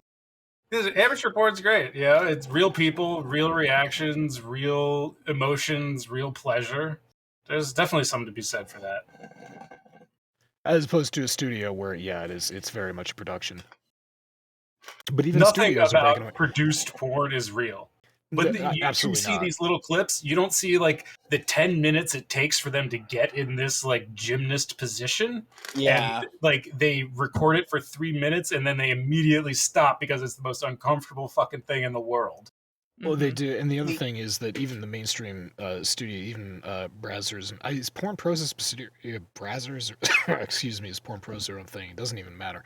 The larger studios that are out there, okay, Met is still one, Brazzers is still one. I'm assuming that Porn Pros is not a part of Bang Bros? Brazzers. Bang Bros, you mean? Yeah, might be. Well, there's Porn Pros, there's Bang Bros, there's Brazzers, there's what's the one with the absolutely fucking psycho dude? It'll come to me. Even those studios are breaking away from the huge production model. They will put out a big title, especially parodies. Omega, you're absolutely right. Some of the parodies are fucking priceless, and yeah, you do watch those for the stories because they're hilarious. Yeah, but Pirates of the Caribbean one. The Pirates of the Caribbean that's one that everybody won, remembers. I think in like 2019 or 18. Yeah, that was pretty there are a great. lot You know of what? those. You know what's one of my favorite? I don't know if you guys are aware of this. There's like an X-rated Alice in Wonderland porn parody from like the 70s or 80s. Yes, it is goddamn amazing. It's if you watch it, you realize that most of it is porn doubles. Like the sex scenes are, stunt dicks and vaginas, but like it's real people fucking. But Alice is Alice all the way through. There's no stunt double for her, so there's that at least. She also doesn't actually fuck, though. I'm pretty sure she just sucks dick. Oh, yeah, okay, so yeah, Mad Hatter. She definitely sucks the Mad Hatter off. She has sex with somebody else, though, and at the end, I remember, she's got a solo scene where she masturbates in a waterfall or some shit. I don't know. It's been a while. You might have actually gotten that from me. In college. I don't know, maybe wherever it came from. 20 hard drives full of porn. It's on one. Back then, oh my goodness, oh you sweet man. Back when we were in college, I managed to fit just about everything on a 2 terabyte drive. Doc had terabytes before terabytes were a thing. Yeah. Nice. That's Alice in Wonderland, a 1976 film, erotic musical comedy. Yes, I'm actually it's amazing. Interested me in this, so if you ever find a copy, I will certainly take one. I just torrent it. What? That's no, not even. It's a porn movie. It's on the internet. Just Google that shit, and you'll find it on a website. It's probably ain't nobody copyright on striking. Yeah, ain't nobody copyright striking the 1976 Alice in Wonderland porn parody. Yeah, Something tells me it's in the free use market now anyway. So it very likely is. Oh, we just learned Zero's real favorite porn genre. You let it slip there. That's a good one too. It is free use. I like it. Oh god. Oh, for fuck's sake! You Yeah, could say it's in pubic domain. Oh my god. Oh my god. Oh my Unacceptable. god. That was well done. I'm so my heart is full. Just hitting buttons here. Yeah, the Humpty Dumpty song is definitely my favorite. That's the one. Yeah, I was trying to remember if she sucked off or fucked Humpty Dumpty. She sucked him off, yeah. She had to suck his dick to put him back together, basically. That makes sense. Well, she had to suck the Mad Hatter's dick to get him to make tea or something. You're right. You know, she was going through that. She sucked a lot of dick. Yeah, if I remember correctly, and I watched it recently with my girlfriend because she found it hilarious. And because it's fucking funny. She didn't believe it existed when I told her about it, so I looked it up and we watched it, and it was fucking hilarious. But this was like within the last year and a half or so. So I want to say, my memory is that she doesn't actually fuck, and you like in the scenes where she does, it's a stunt vagina. And Alice is invited to tea and pulls a boner. Yeah. That's literally one of the title cards. She gives a lot of hand jobs and blowjob, but I don't think she actually gets fucked. There are other characters that straight up fuck. No doubt about that. There are. Somebody fucks the giant rabbit. I would say more often than not, it's just a lot of nudity. That is like highly sexual. Occasionally, and then it's interspersed with like hand jobs, the occasional blowjob, and fucking. Also, they do this weird distracting thing where they cut away to scene. There's one cutaway that I remember in particular. I think it's two women just like rolling down a hill or something. They're naked and they're just like rolling. Yeah, those are the two who I think were actual porn stars because they're the ones who do a lot of the fucking in the movie. And it's like, completely out of context. Yeah.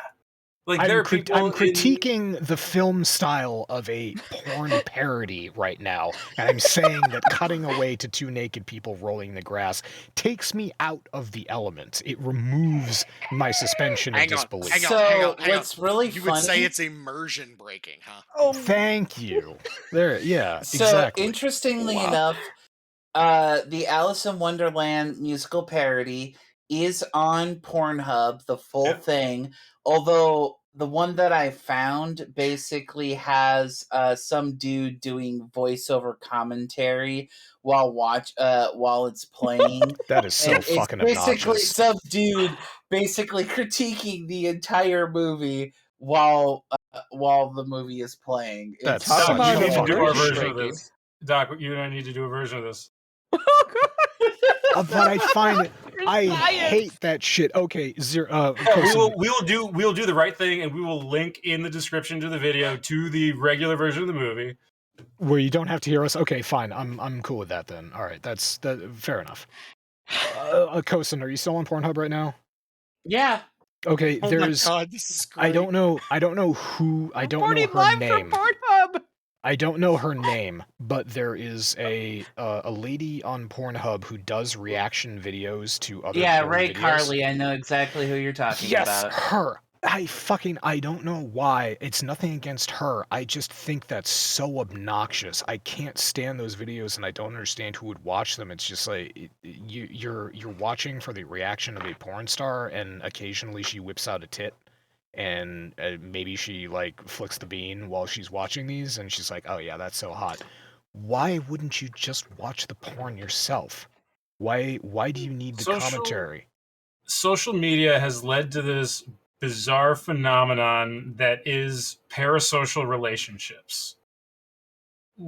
It's fans who are interacting with people and think that they're developing a relationship with them. This is why people are giving money to girls on... I know, this is why Bella Delphine is allowed to survive off tips. Well, that's all that Twitch is, even for video gaming, not just sex. Like, it's developing a parasocial relationship. You talk to this person in chat, and they occasionally will read and respond to chat. They're not your friend. They don't know you. They don't care about you. There's no relationship there. They are an entertainer providing entertainment. The fans get sucked in because they think that's what's happening. Hell, we've been talking about Critical Role. The critter community is fucking awful. Oh God, yes it is. It is goddamn toxic as you can fucking ever imagine. and these people think that they have some relationship with the cast. And you know what? I blame the cast. Fucking Matt the DM ends every episode with like, thank you very much for watching. We love you very much. And is it Thursday yet? And like, that's how he ends every show. Like, they have built, and early on, they really pushed the community aspect, and it helped them grow. I'm not going to deny that. But the double-edged sword here is that these fans are so fucking entitled and think that they owe them something and think that like they have this relationship, and like all this shit about the show being on Amazon has caused so much controversy in the community. Like they did a partnership with Wendy's at one point where Wendy's made a custom game, like not a D&D module, like a custom tabletop RPG game. Yep, whole thing. And they teamed up with Critical Role and they did a one-shot, and it was fucking hilarious. It was absolutely hilarious. Some elements of the critter community got so upset that they worked with Wendy's because Wendy's apparently buys tomatoes from a company that has a history of mistreating migrant workers. And they just berated and bombarded all of the cast members, and particularly Matt, on Twitter, to the point where they eventually apologized. They gave all the money from the partnership to charities that are working to help migrant families. And they scrubbed the one-shot from the internet in its entirety. That's how toxic this fan base is. And that's what parasocial relationships lead to. It is so fucking awful. But that's why people watch that porn. The poor tomato pickers. What about... They're watching on Twitch TV, which is owned by Amazon, which is the most fucking abusive, toxic company in the world. That's what these people are watching on. Oh, I know. Oh, God. Or they're watching it on YouTube, which is owned by Google, which probably isn't quite as bad as Twitch. But I will say they did remove Don't Be Evil from their corporate mission statement. Yeah, it's Google, yeah. So yeah, Alphabet Incorporated removed Don't Be Evil from their corporate statement. Yeah, they did that. Speaking of Amazon Game Studios, the new release for New World came out. Kosen, you want me to summarize for you? Yeah, please and thank you. Fuck you. That bad, huh? That's your summary. Yep. So Amazon Game Studios is continuing down that path of doing whatever the fuck they want, regardless of whatever their community asks them to do. Wow. Oh man. Damn. So the parasocial relationships, I can understand, like live chatting. Okay, I will continually go back and I will use Markiplier as an example for this because Markiplier is my favorite one to go to. Felix Schellberg is just too fucking easy. Mark Fischbach is less easy. So going into a live stream and chatting with him and donating like $1 through whatever YouTube's donation live chat system is, that. I can understand how that's a parasocial relationship that goes nowhere and that deludes people into thinking that they have some sort of relationship with Mark. I get it. But when I watch, because I still occasionally do watch a video of Markiplier's, it's because he is playing a game that I thought about playing and then I read into it and I'm like, it's not really my thing. Or he's playing a horror game that I'm interested in the story of. I don't like horror games. I don't play horror games. I'm not interested in playing horror games. They scare the shit out of me. I'm a big fat pussy, whatever. So if he plays a horror game that I'm interested in, I enjoy watching him play that game because he's up there in the upper right-hand corner and it helps me be not such a big fat pussy when he's commentating over something really scary that's happening on stream. So that I can understand because it's like he's there with me and he's doing this thing and I'm watching him do this thing and it's like, okay, I'm not developing a relationship with him. I'm not talking to him. I don't know him. He doesn't know me. He lives in California and has a dog and he's happy. Good for him. I never need to meet him ever. Well, but would you watch a gameplay video that was just gameplay? They didn't have a person there. If you were just watching somebody else play the game. No. If somebody wasn't commentating, if we're talking horror games, specifically a horror game, I would not watch a video of just pure gameplay with no commentary. No, because it would be that would be too easy for me to sort of lose myself in it.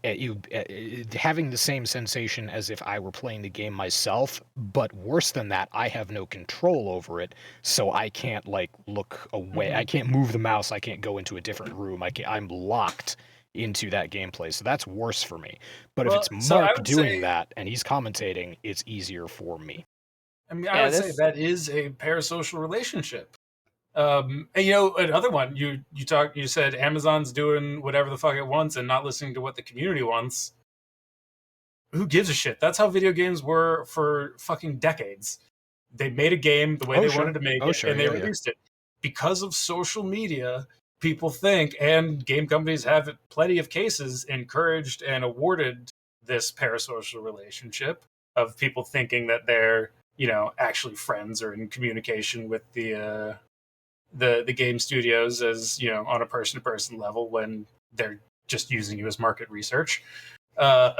It's everywhere. Yeah. My whole question was just why so for me, just to recap this, for a horror game, it's better when I have someone there with me, because then I can enjoy the horror game and not be terrified of it. I can even laugh at it. For porn, I cannot for the life of me understand why somebody would want to watch a porn video but also have somebody in the upper right-hand corner commentating on what's happening in the porn video. Because in that case, they're not even playing a video game. There's no, like, random what might happen next. It's a video. I can go watch it. I can form my own opinion. It's like the commentary track on a DVD, but worse. Why? I have a speculation, but I'm not exactly sure how sound it is. It doesn't even sound right in my head. But, like, the only people I could imagine that would be interested in porn commentary, basically React Andy is kind of how it goes in the Twitch YouTube streaming name, is those people who react to videos and crap like that.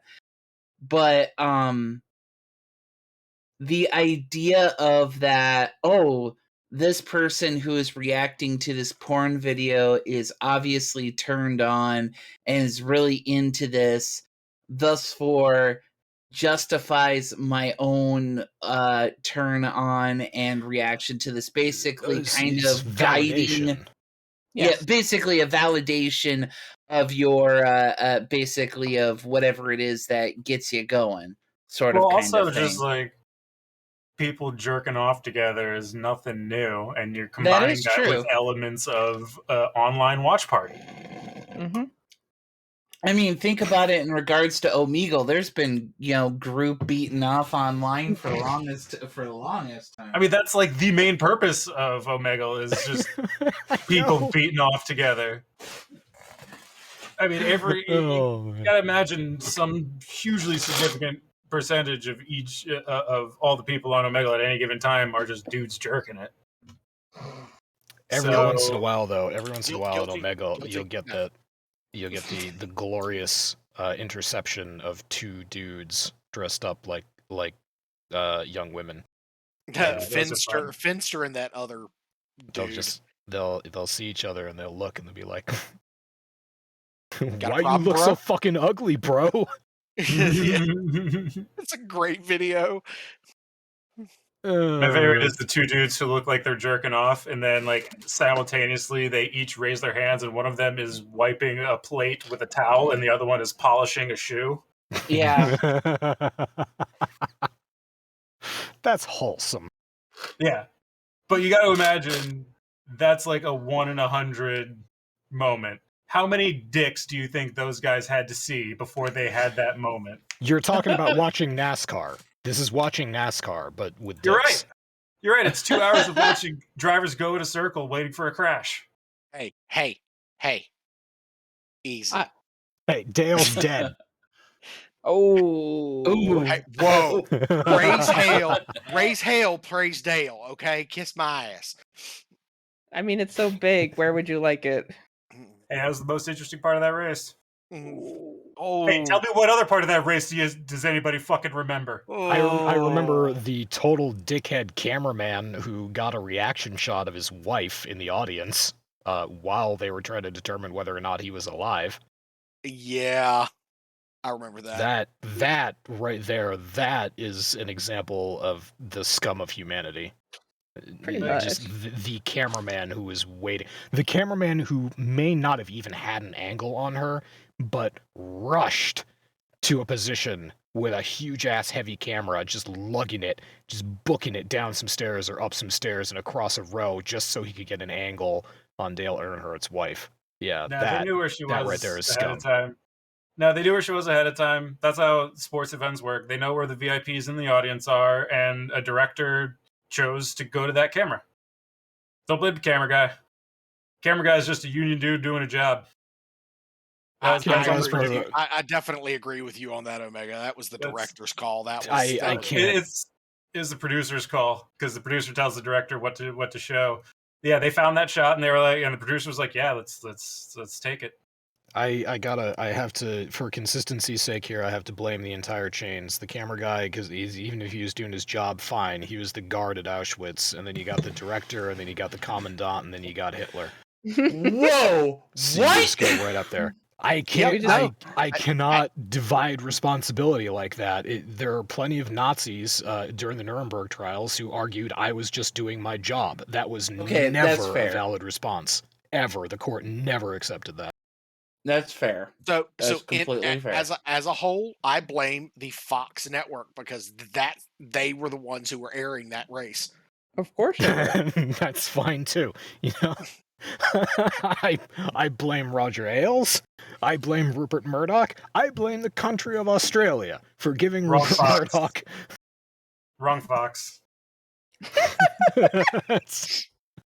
Whatever. Can I blame Australia for something? I mean, of course. Okay, as long as I can blame Australia for something. Dingo fucking barbecue loving shrimp lickers. That's Aboriginal people drink fucking gasoline. I do like Foster's though. Sometimes. They Foster's do not. Is pretty good. They do not. Go over there and ask for a Foster's. I've heard horror stories of people getting kicked out of bars. That's a real fucking shame too, because I went to Australia when I was like 14 or something. So I was not, even in Australia, I was not of drinking age. Aww. You were a lad down under? I was. Yeah, that was a great time. I mean, is he still a lad down under? Oh. Every Wednesday. Oh, right then. So my favorite part, you want to know my favorite part, or my favorite story? I got tons of stories about Australia, but one of my favorite stories is so my family and I were driving. My family got a cabin in the rainforest. It was I say it's a cabin. It was a building that had 4 rooms. So we were driving. It was out in the middle of buttfuck nowhere. It was in the middle of the rainforest, literally. And there was a guy who lived in an adjacent property who came over and kept it up and made sure that we didn't get eaten by anything. But we were driving through the rainforest to get to this thing, and proper rainforest, like the road was pretty much dirt, no asphalt, no pavement or anything like that. Sometimes you couldn't tell where the road was, but my dad was a decent navigator. So we were, I don't know how many hours into this trip, and we just we pulled over, and my dad's like, okay, I'm gonna check where we are and make sure that everything's good, and you guys get out and stretch your legs. So my sister and I got out, we stretched our legs, and our mom also gets out. And we're just looking around, and I notice that there are these 2 big lizards. I think they're like, at that age, I thought those are Gila monsters, right? Like those are fucking huge. They are the size of Floridian alligators. They are like 6 to 7 foot long. They are large lizards. And my mom's like, oh, they're so pretty. And my sister and I were like, yeah, they're so cool. Can we go see them? And my mom's like, yeah, sure. And we went over, and we probably got within 15, 20 feet of these things. These, what I learned later, I think they're monitors, was the correct species. Huge lizards. And they're just by this river. They're by a riverside, chilling out. And it was great. It was so pretty. And they were so neat. And then we got back in the van and we continued on driving. We got there. We eventually told this to the guy who was taking care of the property, and he was just like, how are you not fucking dead? Those things will fucking murder you. If you see those, you stay away from them. They are really super fucking dangerous. I mean, everything will kill you in Australia. True. Yeah. So that was great. I came with my sister. I came about 15 feet from death. That was a fun time. But I got to see those things real up close. See, now everybody here has been on some type of cool adventure. Coolest adventure I ever experienced was I was within 10 feet of an alligator at Disney World Walt Disney World golf course. By cool adventure, do you mean within like spitting distance of death by animal? No, I mean like was he chilling out? Was he trying to play golf? I mean, he did have on the Mickey Mouse uniform. Don't know how he acquired it. Don't really want to know, but why was it so torn up, and why was there blood on one side of it? You know, these are questions that you ask yourself afterwards. Yeah. Well, it was also funny because on that same golf outing, there were armadillos on the 7th tee. And we were told that when we pulled up to the 7th tee, we were told, we're sorry, you have to wait. We don't move them. They move when they want to, and we sat there for 25 minutes. Are armadillos on the endangered species list? Fucking armadillos to move. In Disney, or down there, the Disney attendants will not let you touch any of the animals. They cannot be moved. They cannot be shooed. They are allowed to live their lives as if we are not there. Yeah, that matches. That's. I was very small when I went to Disney World, and I'm pretty sure you're spot on. And that was, and then there were, of course, you know, I live in Virginia. I've always been within. I'm no further than 10 feet away from some species of white-tailed deer. That's pretty much an epidemic. Okay, according to the International Union for Conservation of Nature, armadillos are not endangered, so that's got to be something in like Floridian law. There is a species of armadillo that is endangered, but it's the giant armadillo, and it's native to South America. I'm pretty sure it's either Florida or just Disney policy. I think it's a Disney rule. Okay. I don't think it's. Okay. I think it's a Disney rule. Yeah, I don't think it's a. That is a lot of fucking eggs. That's a lot of eggs. You could say it's. No, I don't have a good one. Wait, where is this? Eggs are so easy. I think it's pretty excellent that you couldn't come up with anything for that. It seems like you're cracking under the pressure. That was equally awful. Unacceptable.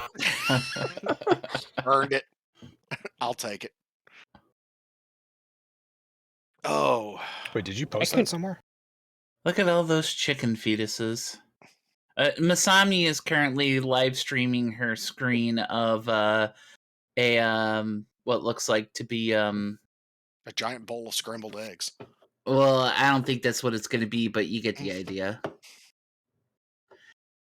It's one of those baking things. What I'm gonna do for the next podcast, Masami, is I'm gonna try to figure out how to reverse the video source. It should be pretty easy actually through OBS. But I'm gonna try to figure out how to. For some reason, YouTube has a problem with mirrored videos. So interesting. I want to give that a shot. As long as you transform it in some way, which technically mirroring it is transforming it, it cannot be copywritten. Oh, that crafty algorithm's not so crafty, is it? Nope. Like, I had this like a day or so ago, so I'll find you something to experiment with. There are some YouTubers that I have seen who have taken like full streams, and this is going to sound so bad, full streams of Tucker Carlson tonight, simply reversed it and mirrored the screen, and Fox can't do anything because technically they're transforming it and commentating over it. That's actually something I noticed in regards, because like you can watch like full episodes of Family Guy or American Dad on YouTube, and they'll do things like they'll snap the screen, they'll power zoom, or they'll snap zoom, yeah, they'll do snap zoom, or they'll do color correction, or they'll add like some like little dude in the corner who's like who looks like they're supposed to be doing commentating and like speaking during the episode, but you don't hear anything except the actual episode. There's a variety of different things. It's just learn how to torrent shit, children. Yeah. Some of the kids around today, when I was your age, I was figuring out how to make. I wasn't figuring it out. We were blessed with the ability to have local torrent clients that you can fit onto a fucking thumb drive. So you just go to your school computer, you log into your school account, you pop in the thumb drive, and you run everything off the thumb drive, and Windows management has nothing to say about it. Oh yeah, no, I used to do that all the time. Those were the days, back when Windows Server 2003 was the pinnacle. It was the pinnacle of server software, and it was so full of security holes. Jesus Christ, we were probably the beta testers for that shit. Yeah, I remember when I was a freshman in college in the fall of 2003, like hitting that, like I was coming off of dial-up, and I hit the T1 or whatever the fuck university network, Cat and 3. suddenly my hard drive was totally fucked because everyone was sharing everything, and it was amazing. That's the entire reason why, Omega was right. Yeah, terabytes before terabytes. That was the reason why I learned how to RAID drives. Yes. RAIDing drives is a valuable life skill. Kids today. I'm genuinely concerned for the youth of today because I want them to learn how to break computers. I want them to learn how to gut programs and just make shit do whatever they want the shit to do. And too often, I think, it is easy for people to just go online and find a program to do what they want, and it just does what they want. They don't learn how to manually do it, because when you learn how to manually do shit, you learn how to manually break a lot of things. So here's an egregiously technical question: is do you go with the traditional 5-drive RAID, or do you do a different scheme? The machine that I've got in right now is a 3-drive RAID.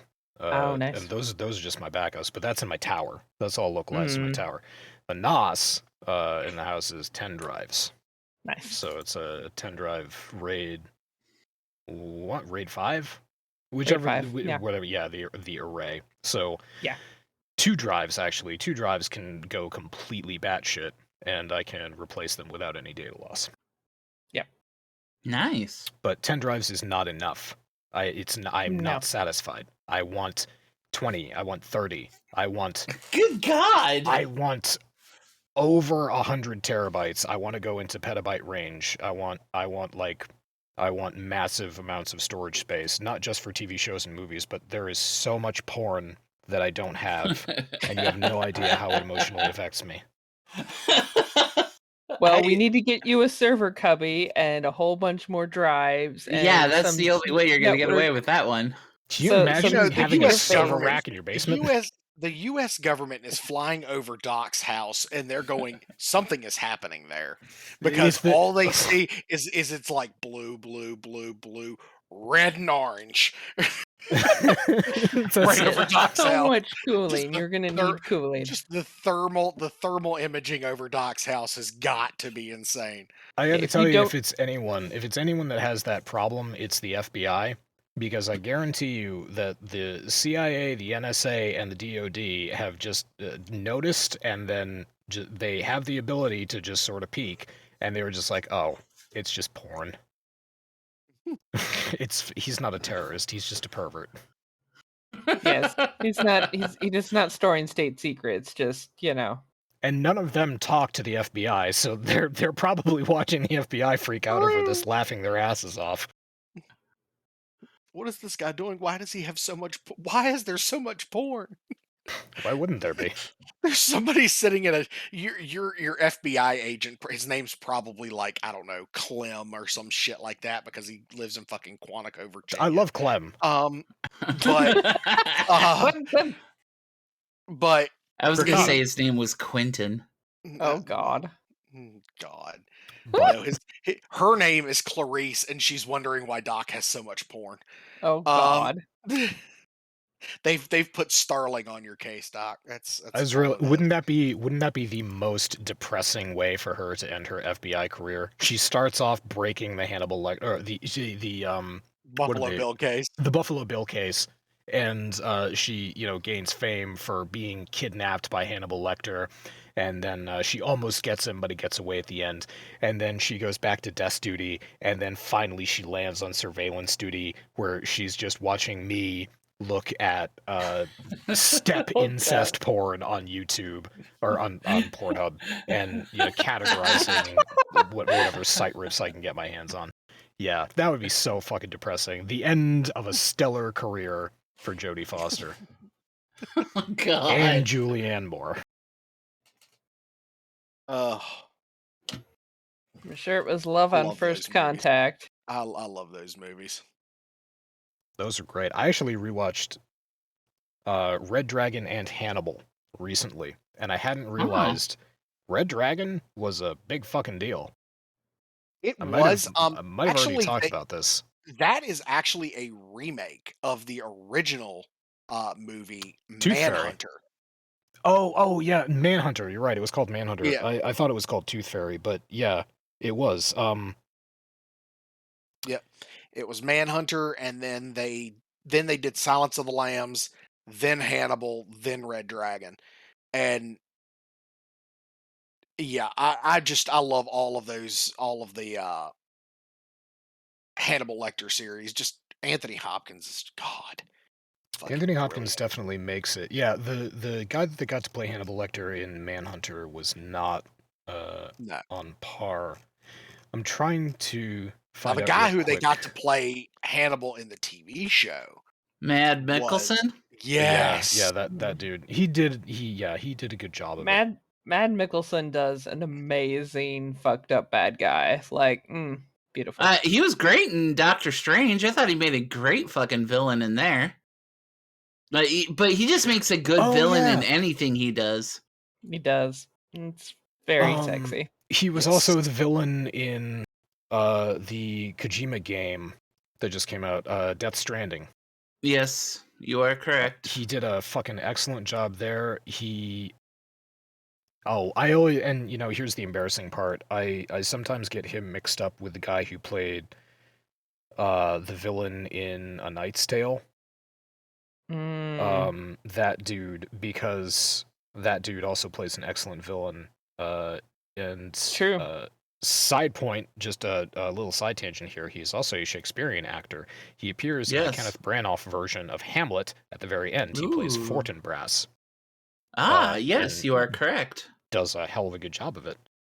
But yes, Hannibal TV series, the guy that got to play Hannibal was pretty fucking excellent. I actually just finished watching that like a month ago because I had to take breaks because the third season was just gory as hell. What for Hannibal? Yeah.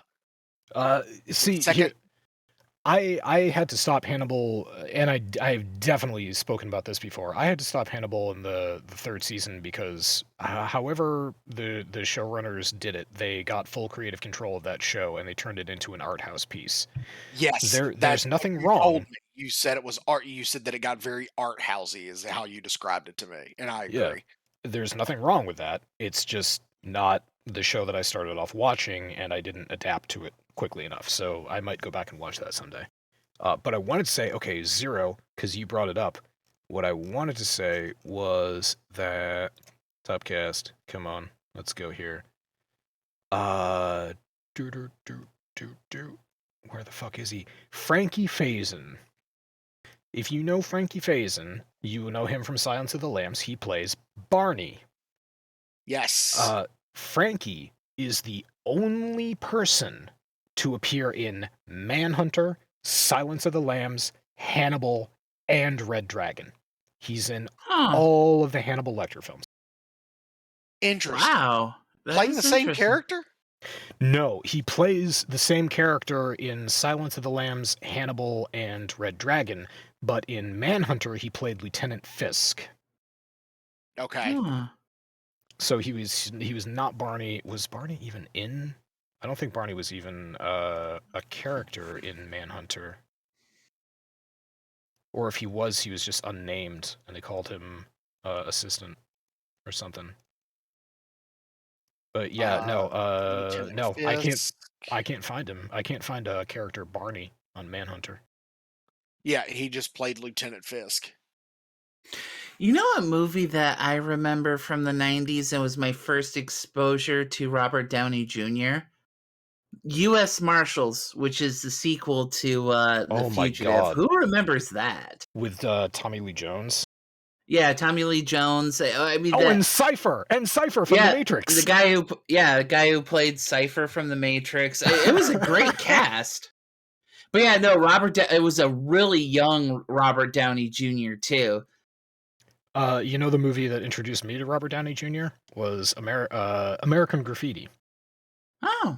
Oh yeah, no, you're right. He was in American Graffiti, wasn't he? It was so fucking disastrous, that movie. Okay, there were 2 scenes in that movie that I will always remember because they were so fucking cringe and disastrous. One of them was when one of the young kids went to Mike Tyson was also in that movie.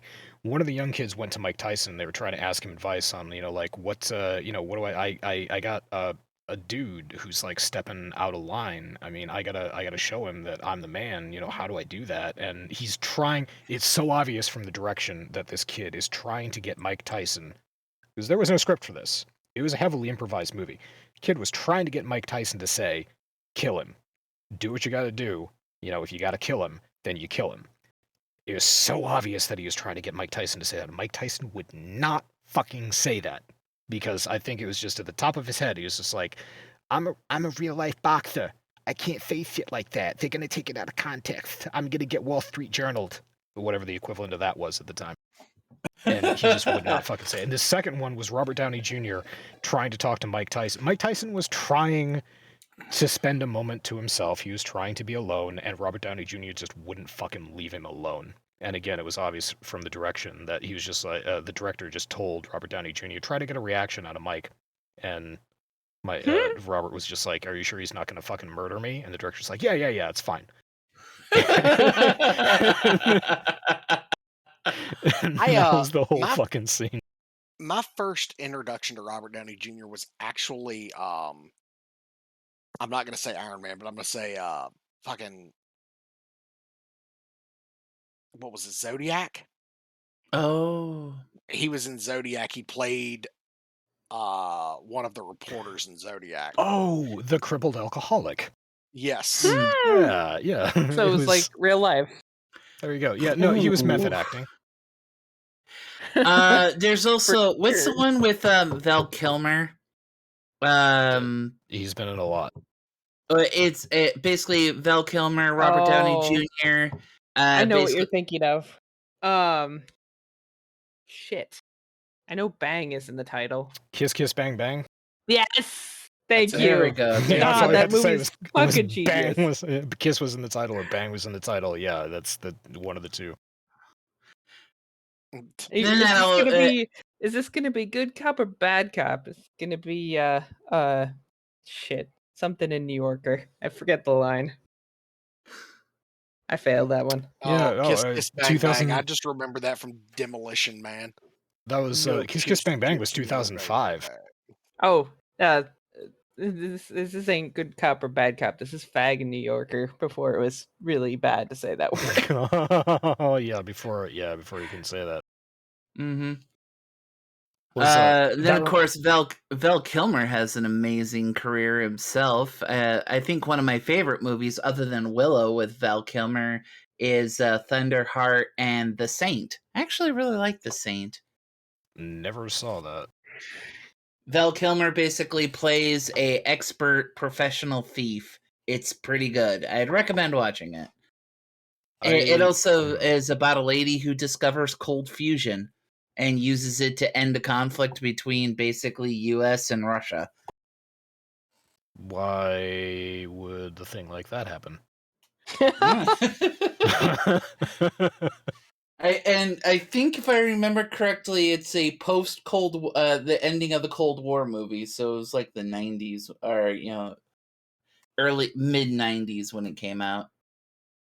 So yeah, just in retrospect, now that we have all this history behind us, let's say that at the end of the Cold War, late 80s, we have the invention of cold fusion. Saudi Arabia freaks the fuck out. The Middle East becomes a war zone because nobody wants their oil anymore because cold fusion is a thing. And Aramco, Shell, BP, and Lukoil all try to buy the rights to cold fusion or discredit the invention or kill the people responsible for populating it into the common market so that they can maintain their global strangle on oil export. I would actually really recommend watching The Saint because that actually is kind of the plot. Jesus Christ. Good job, Doc. Good job. I'm very proud of you. There was a real fucking terrible movie. Oh Christ! It was called Riding with Death. Okay, the name of the movie was Riding with Death. The point, and this was late 70s, early 80s, I think. Somebody IMDb Riding with Death. The whole point of the movie was that a scientist had invented a fuel mixture that was like special gasoline, and it allowed cars to drive at like over 100 miles per gallon. It was crazy. And the scientist sold out to the oil companies, agreed that for an enormous amount of money, he would fake his own death and destroy all the research for this gastronium or whatever the fuck he called it. And yeah, the whole thing was about trying to transport a sample of this gastronium from one spot to another, and this scientist was trying to destroy it the whole way, and he had to outwit this truck driver. Okay, yeah, that sounds like a terrible fucking movie. What the fuck, It was Doc? so bad. It was so fucking bad. And it was so fucking bad that it didn't become good again. It was just bad. Yeah, it was just bad. And they ended the whole thing. It was like so they tried to make it so tense, and they tried to build it up so badly, and then it ended with like a sitcom freeze frame while everybody's laughing and the music starts playing. It was like they knew what they were doing. Oh well. Dun dun dun dun dun dun dun dun dun dun. Agreed. Apparently, we're actually still broadcasting a podcast, which I've forgotten about. I think we transitioned into like post show like a long time ago. We did. We kind of got into the post show. So yeah, all right. That's we'll stop it here. Thank you everybody for coming along at the same time. Next penis. Fair enough. Penis. Penis. Anus. It's a couple peni. And porn.